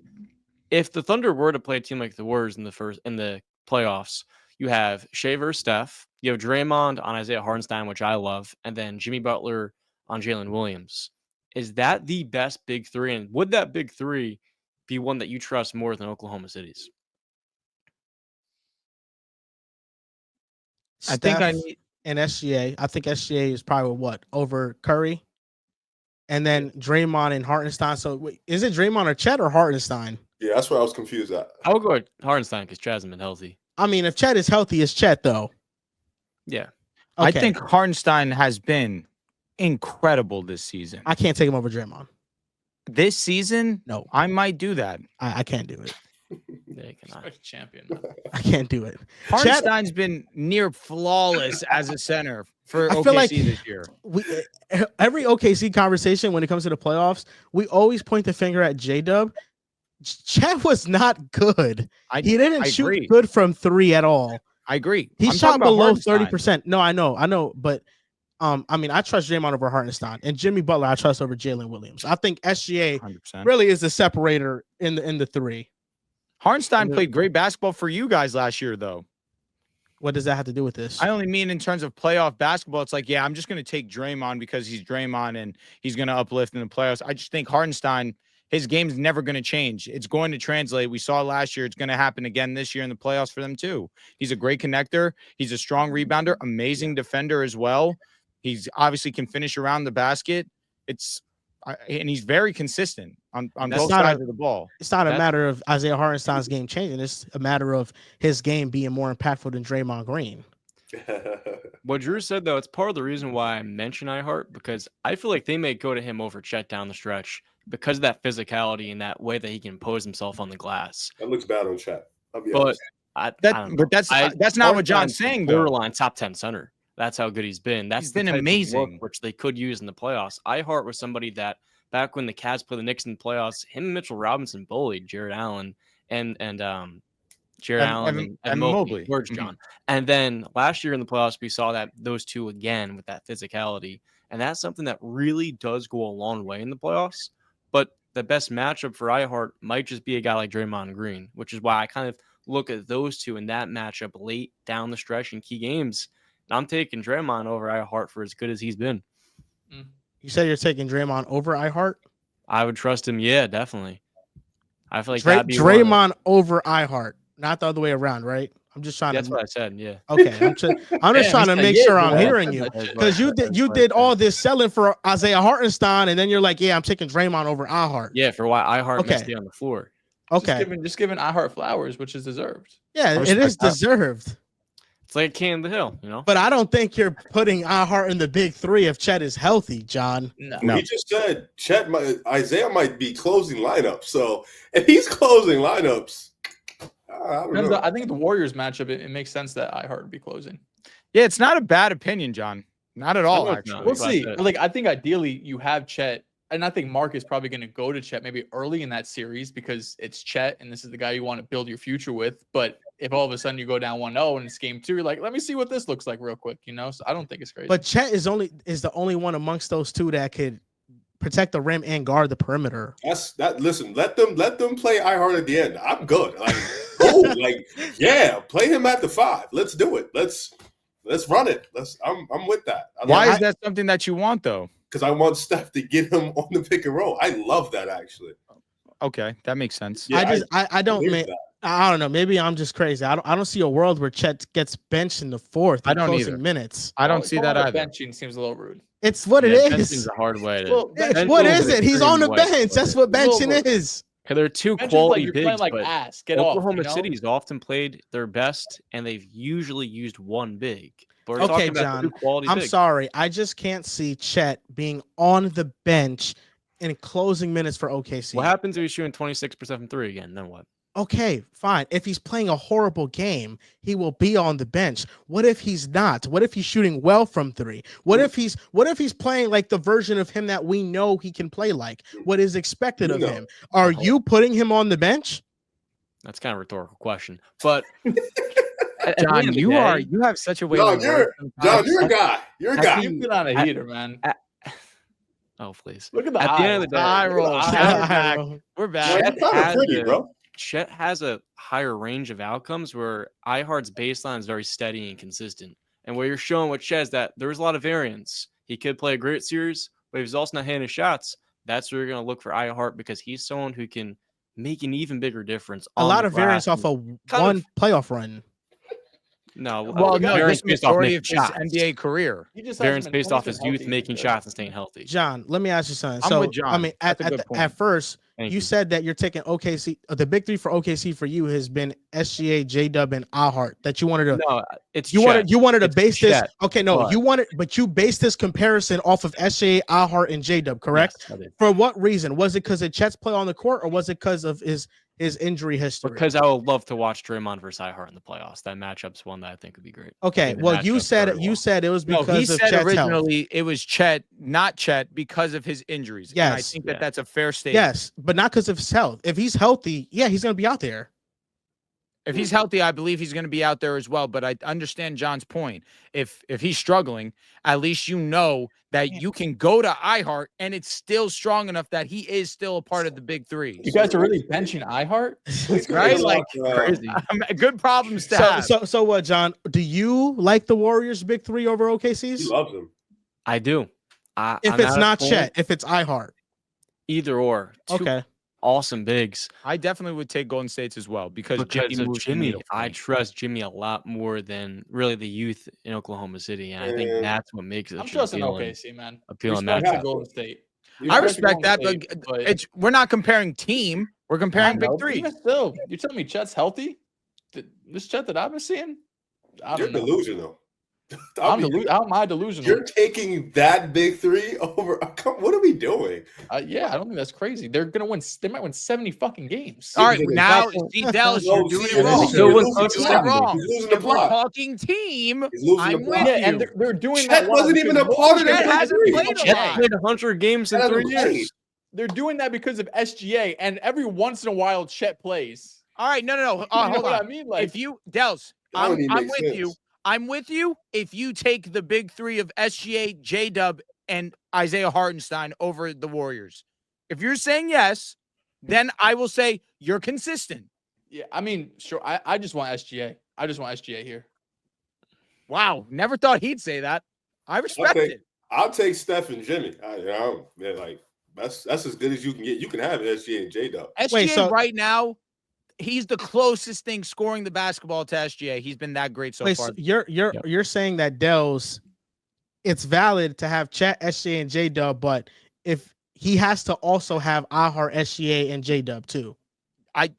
Whatever. I'll take either of them. I only say that because he's saying, "Oh, the team's going to win almost 70 games." No, but the guy who's actually been there for a majority of those wins is Isaiah Hartenstein, is what I'm Sure. saying. Fucking I mean- put Caruso in there, man. I don't give a shit. I don't They know. always win. This conversation feels like a lot of devaluing Chet. I feel like Just- we No, need not at all. we I need only say Carson for up his here. Logic for his logic, he's saying You know how they're much I going love to win Chet. almost 70 games. I Shit, wonder one of what me and Carson would say to putting Chet on the Carson's bench. a big iHeart guy, I feel like, too. But He's a his big archetype- Chet guy. His archetype Not is more than Chet. Chet. No, he His said he archetype's wouldn't trade Chet, Chet for Jaren, and Giannis. him. That's where I Question. was just like, okay. Question. I want to just make sure. I want to make sure Dehls is being consistent. Who would you rather take, the Lakers' big three or the Cavs' big three? In a playoff setting? That's what we've been talking about for the past 10 minutes. Keep it consistent. They're So about to win we're talking 60 about- we're games, talking about 70 Don games. Don, Garland, Garland and and Mobley? Mobley. They're about to win 70 Close. games. That's close. Stick to it. Don't what you shaking for? What you thinking No, about? all right, hold on. Now let me Close. ask. You have both that. You have that question. Would you take the Lakers' big three or OKC's big three? OKC's. Come on. All right, I he mean, I wants think some the nut biggest shit. difference though is that the Cavs don't have a fucking SGA. You know what I mean? Like, Neither does right? the Warriors. What? Curry. Neither does the Warriors. Curry. Curry, kind number of. one, but two, I'm also taking OKC over Playoff the stuff. Warriors as well. I mean, so you're telling me the difference is SGA? Like they don't have Luka and LeBron? No, they do. That's why it's close between the Lakers and the Cavs because they have two of the 6 best players. Oh, so you're just saying SGA is so much better than everybody else. That's why you don't give a fuck. It's just the way he's playing this year. Yeah, I mean, he's been the 1A or 1B in the world. I feel that. I mean, as long as you're semi, I guess, sort of consistent. You're not gonna get Dehls. Yeah. Stop Come on. it. All right, so Too wait. good. So you're taking the Lakers' big three over the Cavs. I would. Would you take Golden State's big three over the Cavs? Are you fucking kidding me? I would probably take the Warriors. There's no consistency. I would Let take him the Warriors. answer. He answered the question. I would What take is the he- Warriors. What is he thinking about? Like, what? He's He's considering. I mean, you're acting like this, like the Cavs should just be. Oh no fucking doubt about it. No, that's why I thought you were going to take Cavs over Lakers because you said in terms of OKC and the Warriors, they're about to win 70 games. So I thought the same rule was going to apply with the Cleveland. Neither one of them have a ton of playoffs. Doesn't hit the same, man. So I thought whose big three's better, OKC or Boston's? Boston. Come on. Oh, come on. You're about to win 70 games. Had to get him. Don't give a fuck. One's got a ring. Take logic out the window when you bring in Well, Boston. I mean, Well, it was his best duo in the NBA. Jason Tatum and Jaylen Brown. It was number one for him. Trio too. who's the third? Chris Stapps or Derek White. Derek White. Fucking flip a coin. Man. Anybody. Al Horford. Yeah, deadass. I wouldn't mind playing OKC, honestly. We could play them. I don't give a fuck. Okay, so we got off the topic, but the Timberwolves, their late season surge, how much are you buying into it? Their schedule hasn't been the best, but they won 7 games in a row. Could be 8 after today if they beat the Jazz. And 12-0 in the last 12 games that Rando has played. 13-0 now. You just +1 to all these numbers because they're going to beat the Jazz. Riv, you have your hand raised. Yeah. I have a question. Fuck how you asked that question. Let's get to the meat of the conversation because you have been very flippy floppy with a lot of teams this year. You have been. And let's not act like you haven't. But I'm here today because I want you to give me an honest opinion. That's why I think you should go first. And I'll ask you the question. Fuck the political question you asked. I'm going to ask you a simple, straightforward question. Can Minnesota make the finals? Western Conference Finals. I'm just going to ask you that. I'm going to start there. And then if you want to go further and tell me they can make the finals, by all means, do your thing, brother. But I want the truth because you have told me Ant-Man shooting leap, top 20 all time. Jaden leap, Julius Randle's going to translate. Jalen Clark can lock up Steph. You didn't tell me a lot about this Minnesota team. So, and they're undefeated with Julius Randle, I believe, or maybe they lost one game, whatever it is, but they've been great. So because of all that, I know how you get where you love runs. You love runs in the NBA. A team going to run, you buy in, then they lose a lot, you buy out, and then you put $100 on them, and then you jump off ship. So I know your trick. So I'm asking you. He's getting nasty. You're getting nasty. I'm asking you today because you've been real mute on Minnesota all year, but now you're semi. Does the answer matter if the answer is different tomorrow? I'm curious. Wow. Where you at with it, man? The Minnesota Timberwolves can make the conference finals. Will they? Will they is a different question. You're asking me if can they. I'm going to ask the first question. I think they can make the Western Conference Finals. I think they are a top 5 team in the West, and it's all matchup dependent. But when you look at what this team is doing, number one, the most important thing is about Julius Randle. And I think Julius Randle in the regular season has given them a lot in terms of his playmaking, something that they didn't have last year with Cat. And that's why before the season, I thought that the Timberwolves potentially got better because they added an all-star player and they had depth on their team as well. So don't try to call me out from Minnesota. I've said that they could have been better than last year after the trade happened. So don't you do that, mister. So I'll tell you this. The Timberwolves with Anthony Edwards shooting 40% from 3. I mean, I think, number one, it starts with him. And he is one of the best players in the world. He's the best shooting guard in the world. There are very few players I trust in a playoff series over Anthony Edwards for what he's shown. He's the only player outside of LeBron James in a playoff run to have 400 points, 200 rebounds, 200 assists, and lead a team to the conference finals at age 22 years old or younger. That's how good Anthony Edwards is. And when you look at the depth around this team, I mean, they could go, 10 players deep? You look at Mike Conley, Anthony Edwards, Jaden McDaniels, Julius Randle, Rudy Gobert, Dante DiVincenzo, Naz Reid, Nickeil Alexander-Walker, Jalen Clark. I mean, this team has so much depth. Even if they need somebody like Terrence Shannon Jr. to provide a spark, they made a huge run with Anthony Edwards on the bench against OKC in the game. They beat them, and that was because of the bench that led that spark. So this Minnesota team, as of recently, the competition hasn't been the best, but last time I checked on primetime, they smoked Denver, who against Jokic, who's second in MVP voting. Raise your hand if you're moved by Denver. I'm moved by smoking Denver. They smoked Denver. It wasn't even close. I don't think Lakers that smoked Denver. I don't. Yeah, right. And I'm moved by the Lakers. I don't think that if Denver matches up with Minnesota, they could realistically beat them in a series. So I think that's one team already from the top echelon of teams I think Minnesota could beat. I think Golden State is a tougher series just because they're a much mature, experienced team, but the space into that team really rubs me the wrong way. And I think Golden State can get in a lot of teams' heads. They can't get in the head of Anthony Edwards. I've already seen Draymond Green talk smack to Anthony Edwards at the foul line before, asking him if he wanted to throw down, and Anthony Edwards responded by scoring 30 plus and beating him. That's how he responds when he's met with that type of animosity. This team, Julius Randle is so important to what this team's going to be.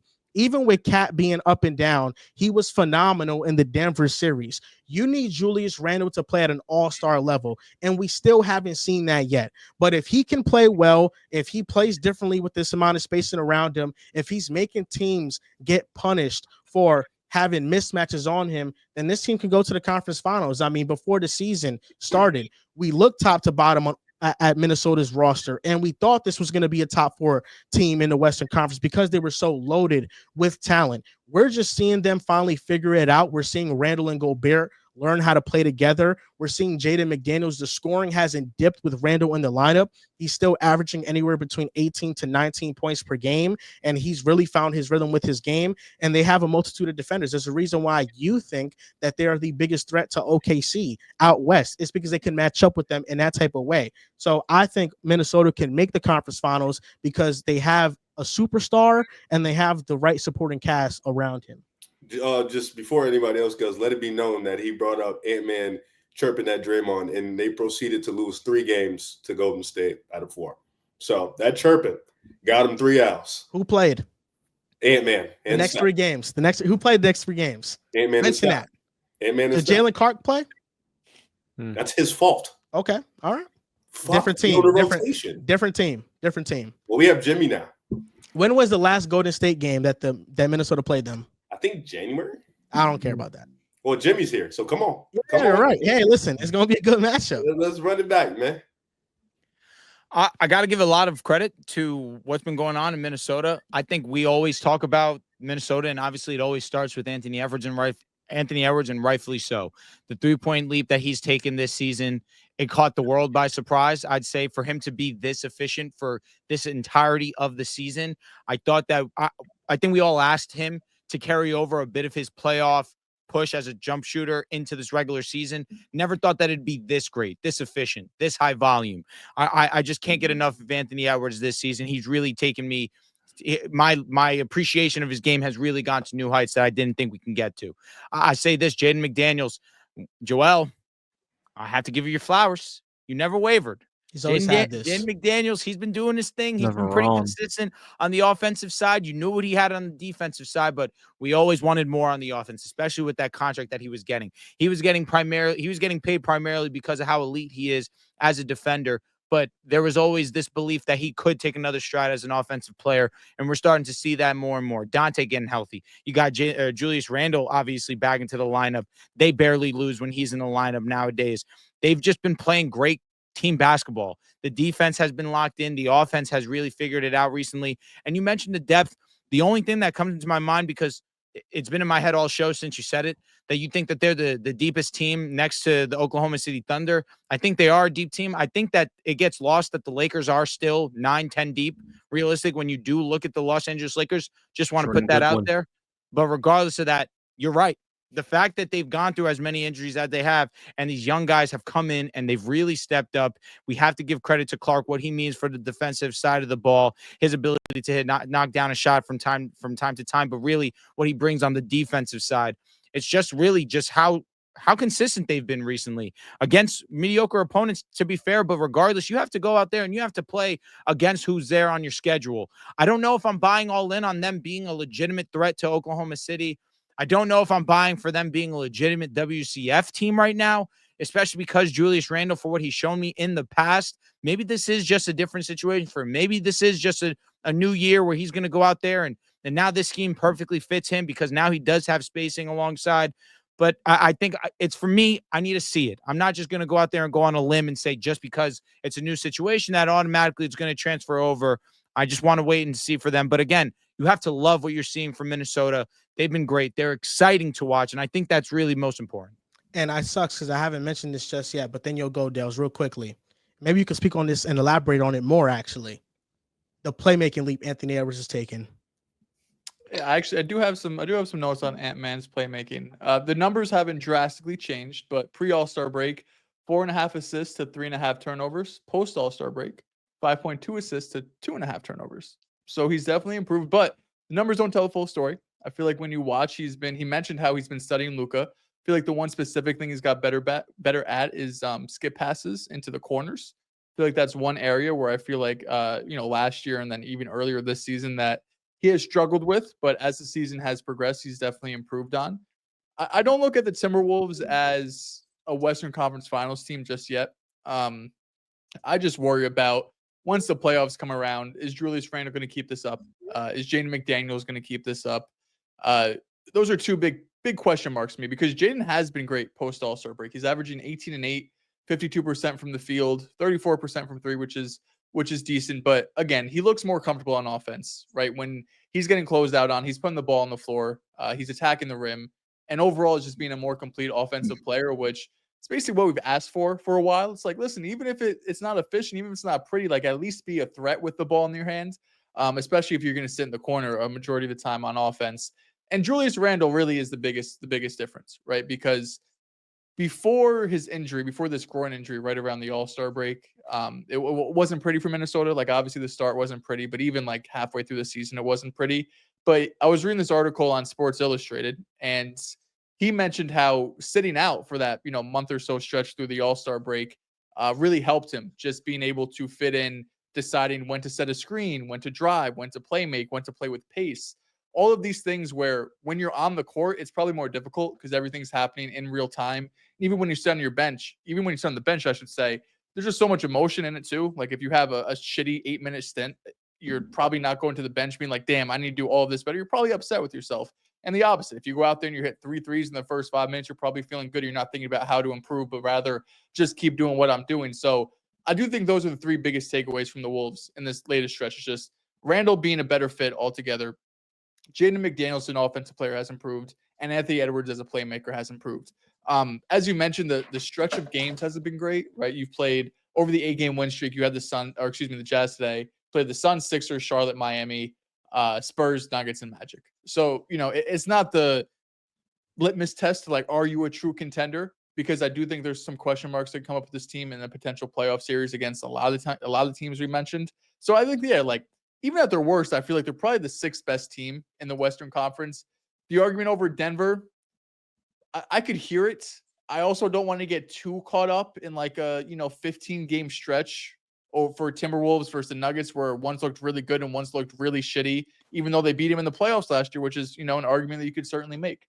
But the way this team's been able to turn it around, you have to applaud. And John mentioned it. The rest of the season schedule is pretty easy once you get past this Nuggets and Bucks game. So yep.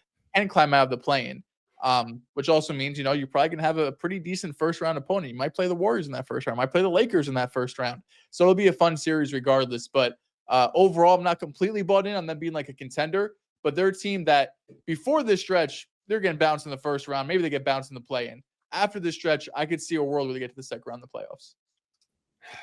Yo, Dehls, this is not me trolling. I just want to ask because I forgot the numbers you said. What was the assist to turnover numbers? What was for 5.2 to 2.2 something? Yeah, pre-All-Star break, 4.5 assists to 3.5 turnovers. Post-All-Star, 5.2 assists to 2.4 turnovers. So 5 to 2. Okay. Yo, we're working. That's good. We're getting somewhere. Okay. That's what I like to see. Listen, man.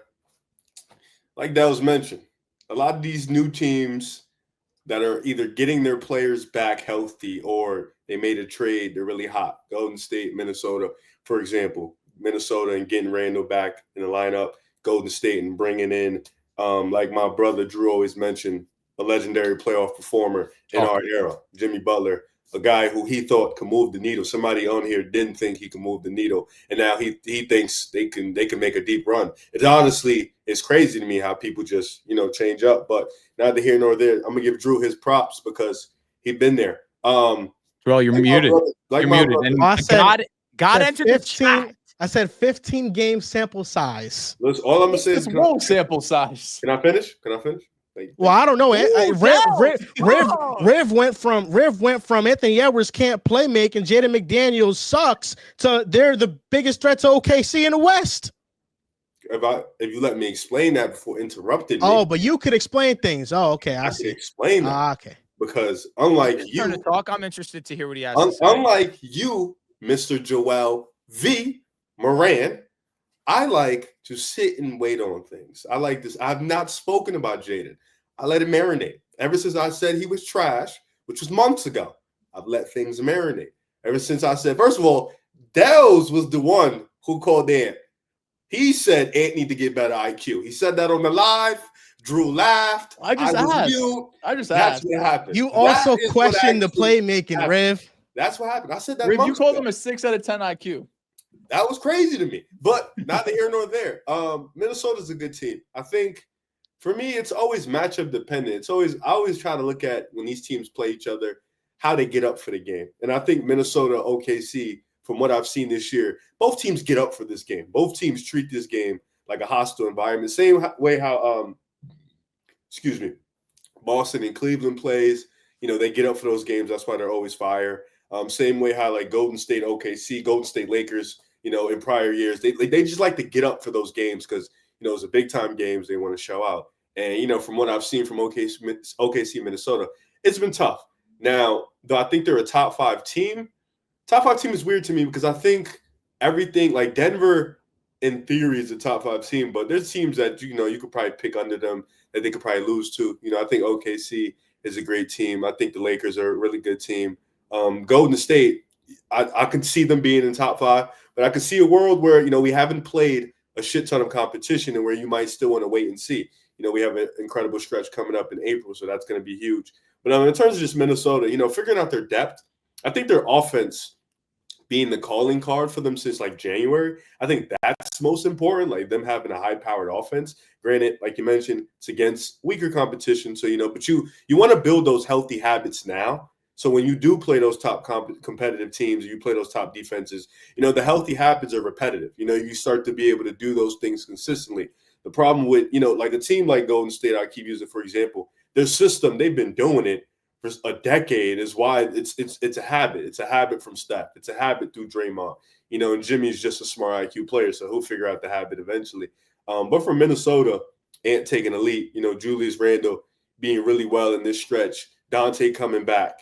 You have guys in Nickeil Alexander-Walker. You have Naz Reid scorching it from the three-point line, and being a really good ball handler and a penetrator at the rim. It's just been kind of everything coming into fruition with this team. Dehls, you heard that word at the end, coming into fruition with this team. The team is really starting to find their trend. And we always talk about it. You want to get hot towards the end of the year around playoff time because I think you can continue that hot streak into the playoffs. Now, they're sitting at 7th or 8th. They're sitting at 7th right now. You got Golden State at 6. They're like a half game apart from each other. So this is going to be very easily be 6 soon. Yeah, this is going to be like a dogfight for a while. And then you got the Lakers, I think, 2 games ahead, if I'm not mistaken. They won today, so maybe 3. And then you got Memphis like a game ahead of the Lakers. The Rockets are the 2nd seed. They've been on a win streak. Yeah, Houston started to get their win streak. Game heater. Yeah, so Houston's another team where I think if they play Minnesota, I would take Minnesota to win because of Ant-Man. But that's another tough-ass series where I've seen both of them play. Houston's defense makes it really tough for them. Like that's the Rockets are a tough matchup for Minnesota. Yeah, I don't want to shoo away these matchups just because offensively they may not get it right. Because a lot of these teams where they pride themselves on defense, they make it really tough. And I think Houston, defensively they make it really tough for a lot of these teams. But Minnesota, you gotta if you're a Minnesota fan, you're loving what you're seeing from this offense. Defense doesn't miss a beat. You're loving what you're seeing, and not just for this year too. Like for next year and going forward, Jaden's young, Ant's obviously young, Naz Reid's young. Like for this core, Jalen Clark's still young, Rob Dillingham young. Like you want this core to trend in the right direction, just for future purposes. Their plan was to re-sign Naz Reid. I'm pretty sure their plan was to bring back Alexander Walker. So these are a lot of the young guys that you're going to be playing with. Wow, that you're going to be having on your team for the foreseeable future. So you want to see constant improvement, and the fact that you're getting that from these players is really, for me, the intriguing part about it all. It's not just you being 17 and you winning all these games. It's you get the leap from Jaden. Like, that's the thing you've been expecting, and you get all this good production from these young players. Well, the top 5 teams in the West, I think, are pretty clearly, I don't care what order you have it, but it's clearly OKC, Lakers, Warriors, Minnesota, and Denver. What if you have the Nuggets at 1? I think you're crazy. Then the order does matter. See, order does matter a little bit. Outside of the first team. He's a dick. He's a dick, man. He's right. No, outside of OKC being number 1, I think outside of that, yeah. Denver is the team I'm lowest on of all those teams. I just don't think they have it this year. And I think Jokic has talked about the defense, and he said that you're not just going to flip a switch. I don't think this is the year for them defensively and offensively. They just have a lot of stuff that is just out of sync. Yeah, it's a tough spot to be in. On the Minnesota front, you guys covered it so well. I think most of us thought this was a lost year in January when this team, lost Julius Randle and Dante DiVincenzo was ruled out indefinitely. And the last couple of months, everything has come together. And it's a young team where they're all clicking. They're mostly in their 20s. Dante DiVincenzo comes back last 9 games, making nearly 50% of his threes while averaging 4 assists in that time frame. And Devo is a really unique player because last year with the Knicks, he stepped up big time in the wake of injuries and was able to create a lot of offense with them. And then he gets traded in the middle of October, just 3 weeks before the season starts. So he gets off to the super slow start. Minnesota is making 32% of his threes. Doesn't seem to be a great fit. But then right around the new year, he starts to catch fire until the toe sprain hits. So getting him back has been huge. And then a little bit of data here. Jaden McDaniels, first 33 games, 9 points, under 5 rebounds, 43% from the field, 2 stocks. Last 33 games, 15 points a game, 7 rebounds, crashing the glass in attack mode, 52% from the field, almost 10% higher, making 36% of his threes with 2.5 stocks. So seeing him kind of revitalize his offense by being a lot more aggressive, not being that standstill spot-up shooter, it's weaponized him in some really unique ways and kind of paid off given the contract that they gave him. So to have Devo, Jaden McDaniels, and then, of course, Julius Randle playing a little more aggressive, it's all for this nice look where the T-Wolves have 3 to 4 different creators alongside Ant. And then to go along with that, Chris Finch can really rely on his top 8 guys. And then after that, you have like 3 more players so you can plug and play in different matchups. So after the Nuggets lost yesterday to the Wizards, I was over here thinking if they have the best young core of the lottery teams, because I think you look at it, it's Alex Sarr, Coulibaly, Keyshawn George, Buck Carrington, Jordan Poole, Corey Kispert, I still count in this kind of data. I'm going like 26 years old or younger, AJ Johnson, and then we're probably going to get a top pick here as well. But I felt like it was kind of unfair to use the Spurs in the young core thing just because, it's Wemby, and then Houston. Fox is kind of like, I think amongst the lottery teams. So I didn't count like any of the top seeds. The Pelicans were interesting because I think like they have so much young talent with Zion, Murphy, Herb Jones, Messi, Hawkins, and Matkovic, who has been a good center for them. But I just really don't trust their health overall. And then I stumbled upon the Blazers, and I was like, okay, Scoots, Klingon, Sharp, Kamara, Simons, Advia, and I was like, I think it's them. I think it's them. I think they have the best young core of all the young lottery teams, but the Wizards are close. They have a lot of good young players too. Yeah, you saying that I can't count the Spurs, I guess that does bring me to the Blazers.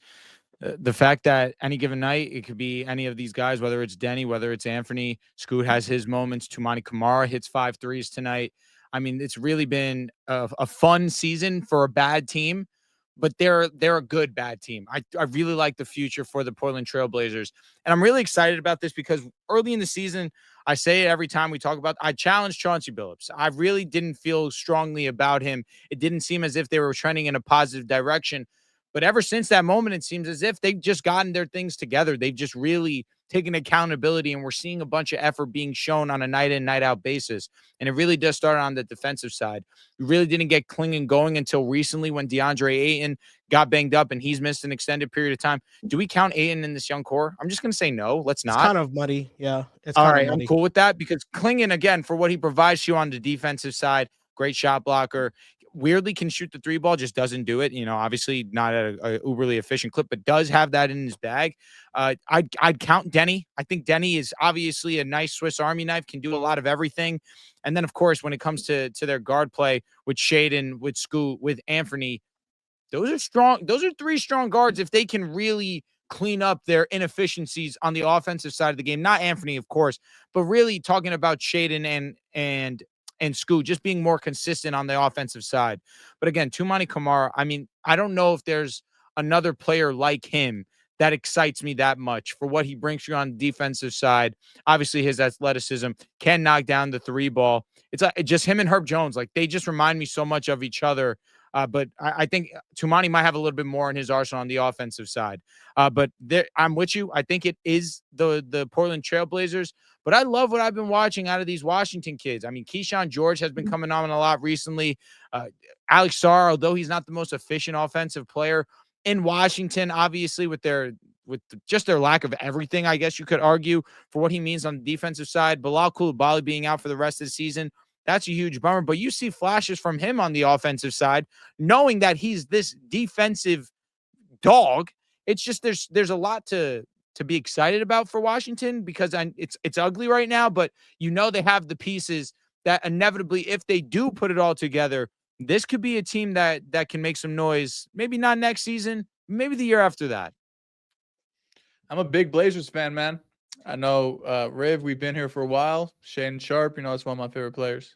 Toumani Camara, it's one of my favorite players. Riv, you're muted. I got you, Drew. Oh, thank you. Hold on. That's true. Shaedon guy? Me and you have been here, but we cannot leave out Drew. I didn't know you were a Shaedon guy. He's a Scoot guy. Thank you. Sorry, I wasn't talking about Scoot. Yeah, but we're all in unison. The biggest Shaedon guy might be John here. Yeah, that I was like kind of like. I never heard you want to talk about Shaedon Sharpe. I have. Of course you have. What's his It number was on the show. Yeah. What's his number, John? This is an Shaedon Sharpe. His Yeah. average 17. No. His jersey number. I don't know. Good question. No, I don't know. Jersey guy. I get it. It actually is The one thing with 17. Shaedon No, is just his 3-point shooting is a little worrisome. Like, he came into league averaging like about 36, 37% 3-point shooter. That's gone down pretty consistently every year. He's around like 31, 32 this year. The attempts go up, the percentage goes down. And I think Shaedon's the most talented player. Say it again? Shaedon is the most talented player in the young core. Yeah, I can see that offensively for sure. What Toumani gives you just two-way, being able to defend. He's got a lot of size. I feel like he's definitely got like more weight to him than a Herb Jones does. They're probably like around the same height. I think it's like 6'8". But he can shoot the 3, right? He's hitting about 36, 37% from 3 this year. Really, the wild card is Scoot, man.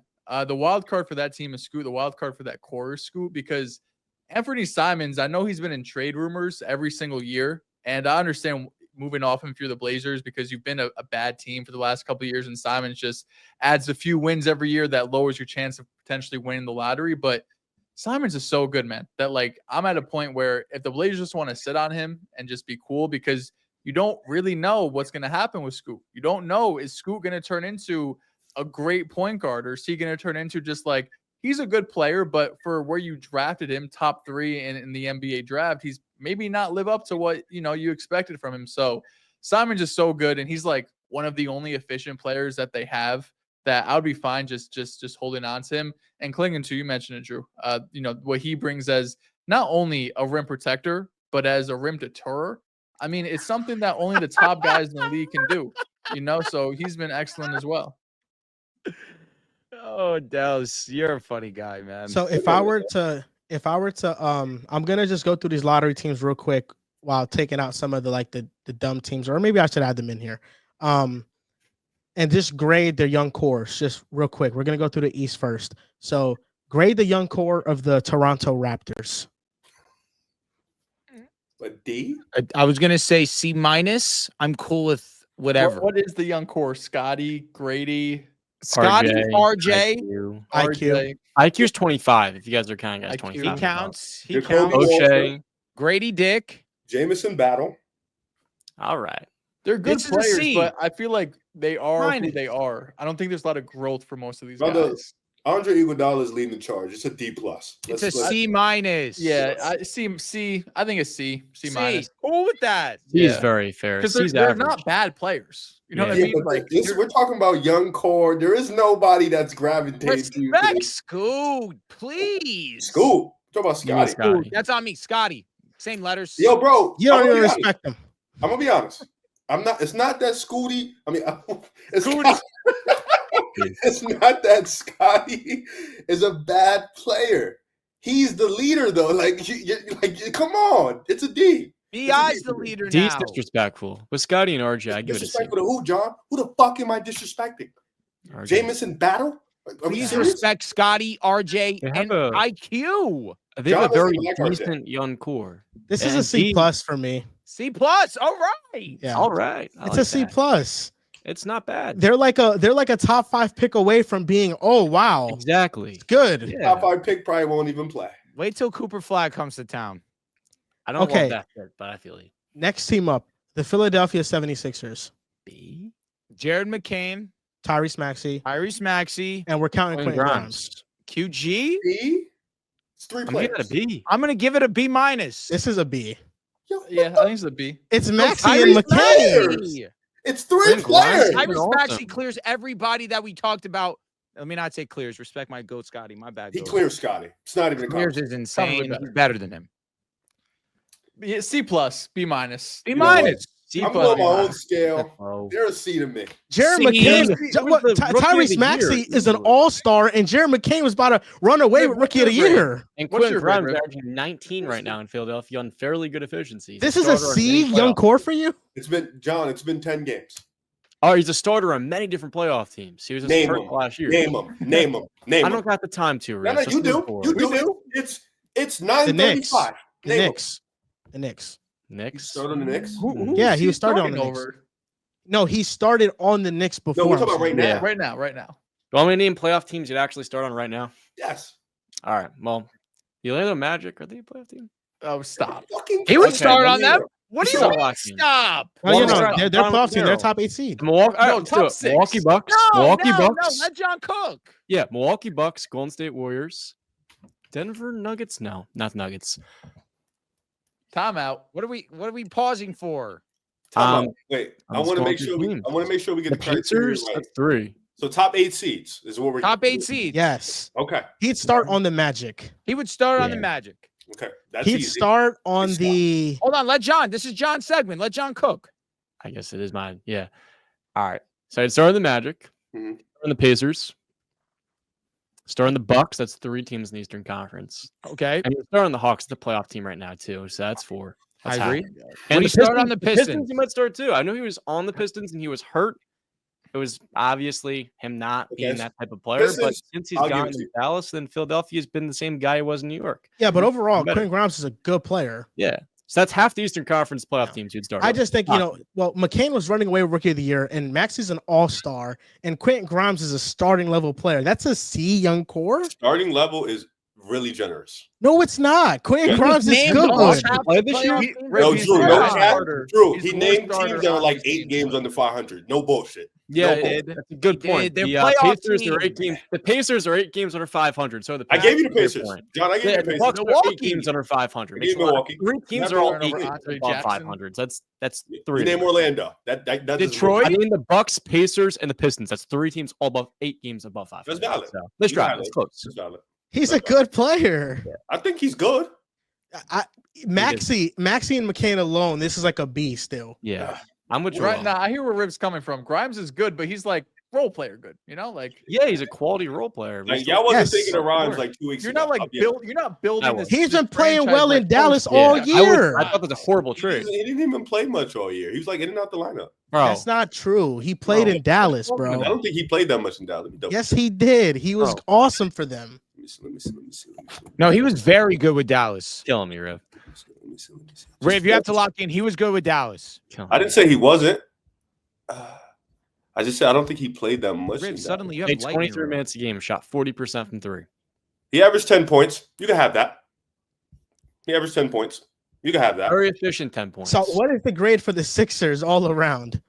I'm going C. B minus. B minus, or excuse me, C plus, B minus.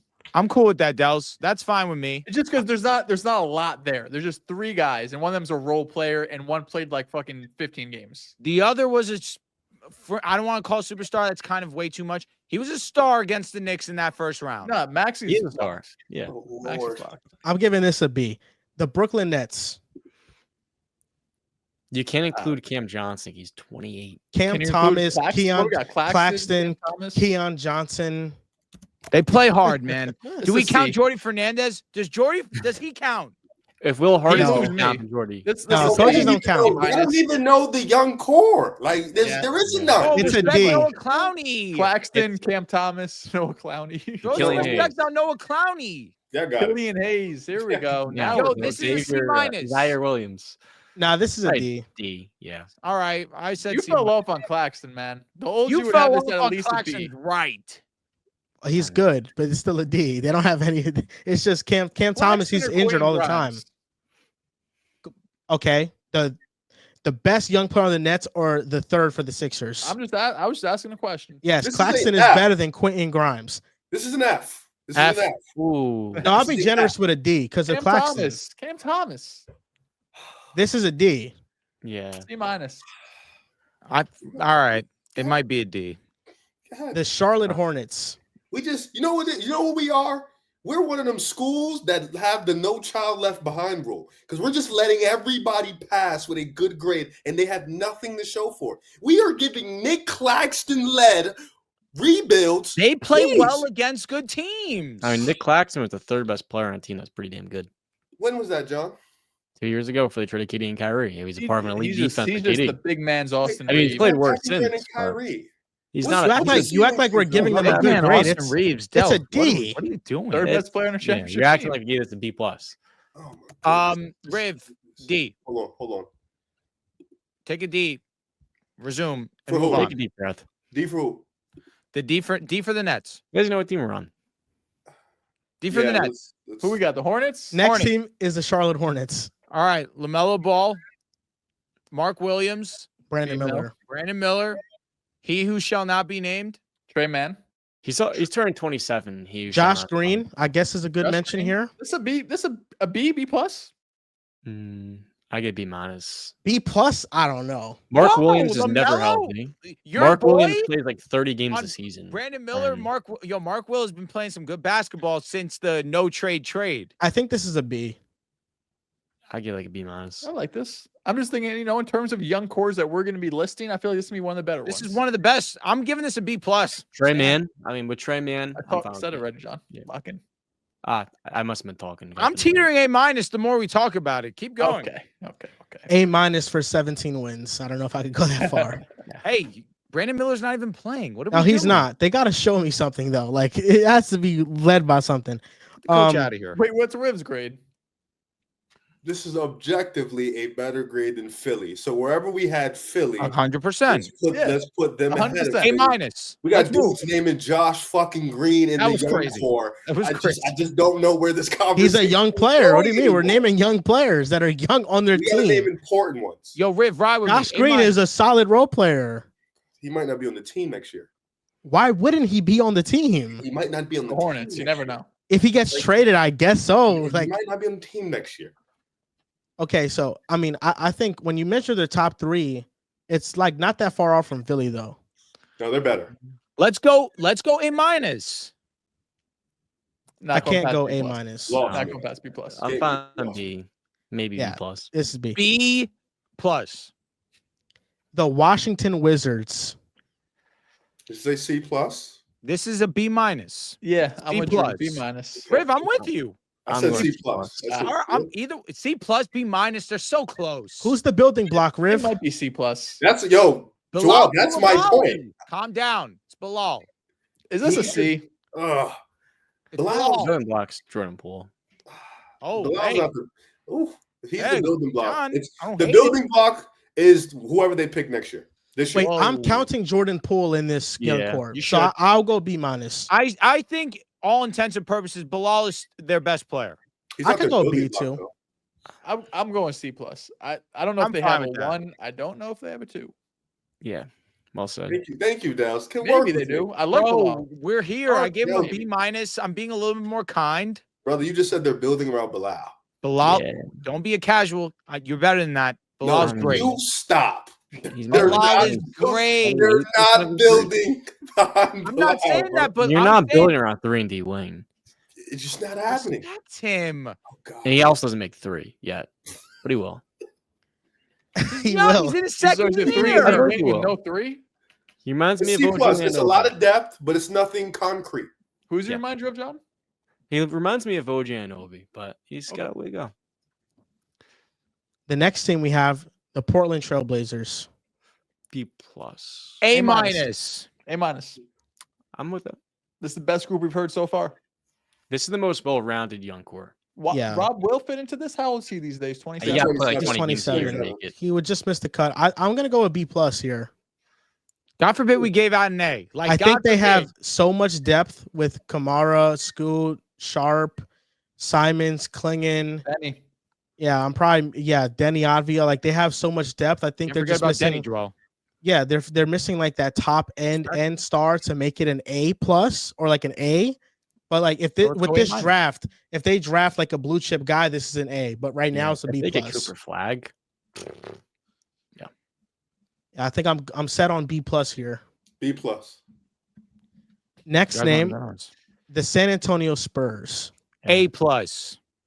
Just because of Hey. Wemby. A plus. I And love Castle. Oh, Respect Stephon. Stephon Not bad, Castle. not bad. I said and Castle. Relax. And De'Aaron. You How know, old is you De'Aaron? know, Honest you know question. I'm a Castle fan. All right, I'll count De'Aaron. Helps Fox 20. There might be 26. 27. but 26. I think he still counts in this young core. Hey, I just turned 26. 27. Son of a bitch. Doesn't count. Yeah, Doesn't count. Oats. Devin Vassell, he counts. Jeremy Yeah, Sohan Castle and counts. Wemby. Castle Sohan? counts. Talk. Yeah, this is an A. Johnson. This is an A. This is an A. New Orleans Pelicans. A B. minus.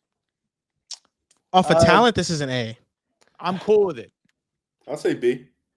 B, Oh, what B the plus, hell are we doing, Riv? B plus. C. Herb best Jones, player Trey doesn't play. Murphy, Zion. They're Yves literally- Mincy? Jordan they don't Hawkins. play. Whoa, who doesn't play? I'm saying they haven't really played together in like the past But 2 when they years. play, they're amazing. Come on. I would give this a B plus. I'll say B. I said B. B is a good grade. I said A minus. We're far. Yeah, we are far. I'm not gonna cap. We are definitely far. I'll go B plus. You think it's the same as the Blazers You young said core? B plus. All right, now we're close. I think Blazers provide more depth, but Pelicans have the guy. Pelicans had potential to have like, oh shit, we have a top 10 player in the world. Hey, Joel, you can move me to an A. Trust. This is an A for me. Like off of talent, this is an A for me. I'm fine with that. And the last name is the Utah Jazz. F. This is an this might F be an F. minus. Ooh, Okay. new grade. Suck. New grade skill. I think Question. so. Isaiah Collier is okay. There goes That's- Joel. That's their trade. Flip. That's what they got. Flip. Good. Laurie, I think he's old now. He's 27. Walker Kessler, good. I'm moved to an F plus. You don't have a 1, 2, or a 3, maybe. I feel like neither does- Markkanen is a Here we 3. go. Mark Yeah. is not part of this. He's fucking- Unfortunately, they're like the Mike, team. Mike, plug that in Mike's done. immediately, expeditiously. That's not the Joel I know. Click, click, click. So I was saying is that they're a team led by young players and they have 15 wins, the worst of I think any team in the NBA. They're tied with the Wizards. The Wizards do have 15 also. Yeah, I think I think this is like a maybe I'm generous and I'm like a D. It's a D. Maybe it's like the Nick Claxton thing where it's like, Walker Kessler pushes this to like a D. There's But no this way. is objectively a bad rebuild. Yeah. Joel. There's call no it way six. this is a D, You I'll be count? honest. Well, you are my brother. It's an There's F. no way Walker Kessler moves this shit to a D. There's just no way. What about gave you Bryce that plus. Sensabaugh? Oh my God! Can we stop? Can What we stop? Keontae George? Can we give an F? for Keontae once? George is mid. Yo, we have to give an F. This is an F. F This is plus. the F. It's a lot of like C-level prospects. C is being so nice. Isaiah It's They're full of Collier allowed kind of prospects, moves not me. even players. Isaiah Yeah. Collier kind of moves me. That playmaking. If To that's a your B? guy, though. Yo, good John, let luck. me see that one more time. You know what I'm saying? Hey, boy, come on. That's not the Halliburton. That's not the Halliburton though. Oh no, You know? very few players are Halliburton. That's sarcasm. Where he like makes the pass and looks away after, so it seems like it's a no look pass, but it's really not. Those are the best. They're cool, but you know. Good job, John. That's gonna do it for these young cores grading, and that's gonna do it for this episode of Pick a Side Podcast, episode 467. I want to thank John. Sunday special coming on. Shout out every to weekend. Special guest John Tortorelli, member of the Objectively Biased podcast, featuring James Wilder Adams, featuring River Brown. John, we really appreciate you taking the time to come on to our show. You're always loved. You're always welcome. John, is there anything you want to shout out before you go? Shout out the guys. Shout out Pick a Side. Shout out James. I'm Objectively Biased, and great Shout out chopping Paul a bullet, George. y'all. Shout out to John from Pick a Side, man. That's how he wants to be recognized. Pick a Side, John. But shout out to Objectively Biased as well. Riv, any closing remarks from you? I feel like we did a terrible It seems job. like you didn't enjoy yourself this episode, Riv. Nah, I'll be A lot of honest. bullshit, Viv. A lot of bullshit going on. A lot of bullshit. Fucking hyping up Isaiah Collier and shit. Didn't enjoy myself. Don't be a casual. Don't. No, I think a lot things of went out the bullshit. window when we gave the Sixers a B grade. Yeah, I think you Riv guys didn't like are- that. it all I went think you guys are downhill too from there. nice. I think you guys are too nice. I just think you guys are a little too nice. You guys a little too optimistic. That's all. We're That's being all. too nice to Quentin Grimes, John. Yeah, I think Yeah. you're too nice to the Nets. That threw me off. I'm not gonna cap. That's threw me off. God forbid game with D. They have Yeah, nothing. both together. They have nothing. Cam You know. Thomas is better than Jordan Poole. So, What? Oh, mhm. John. Jordan Poole is Uh, better than Jamal Murray. How about that? Oh my God. That one? Relax. Well, when has the ring? Let me know when Jordan Poole is as a Jordan starter. Poole has one. Let me know when he's Idiot. as a starter. Let me know when he's a starter. He That's was what I'm most saying. important. He was like the third most important. He player. averaged He was. 18 He on dead like was. 50 He and fucking 40. cooked. No, he was. I'll He be was. honest. I You mean, didn't better cook than there, John. No, I Idiot. I definitely didn't. Yeah, But I know. L. One did as number two. The other one. Stop. It's over. You lost. So, Interesting that rings matter for some comparisons and not others, John. it wasn't consistent. It wasn't consistent on my end. It's all right. Hey, he acknowledged that, Dehls. He acknowledged it. I was having fun. I Fucking was having fun. POS you are. I was just horsing around. You know what I'm saying? Piece of shit. John, horsing around. Love Relax it, that man. third leg, John. Relax. Good job, Riv. Good job, Dehls. Good job, dude. That's gonna do it. You guys can follow us on Twitter at Pick a Side Pod, on Instagram and TikTok at Pick a Side Podcast. Thank you guys for watching, and we'll see you guys next time.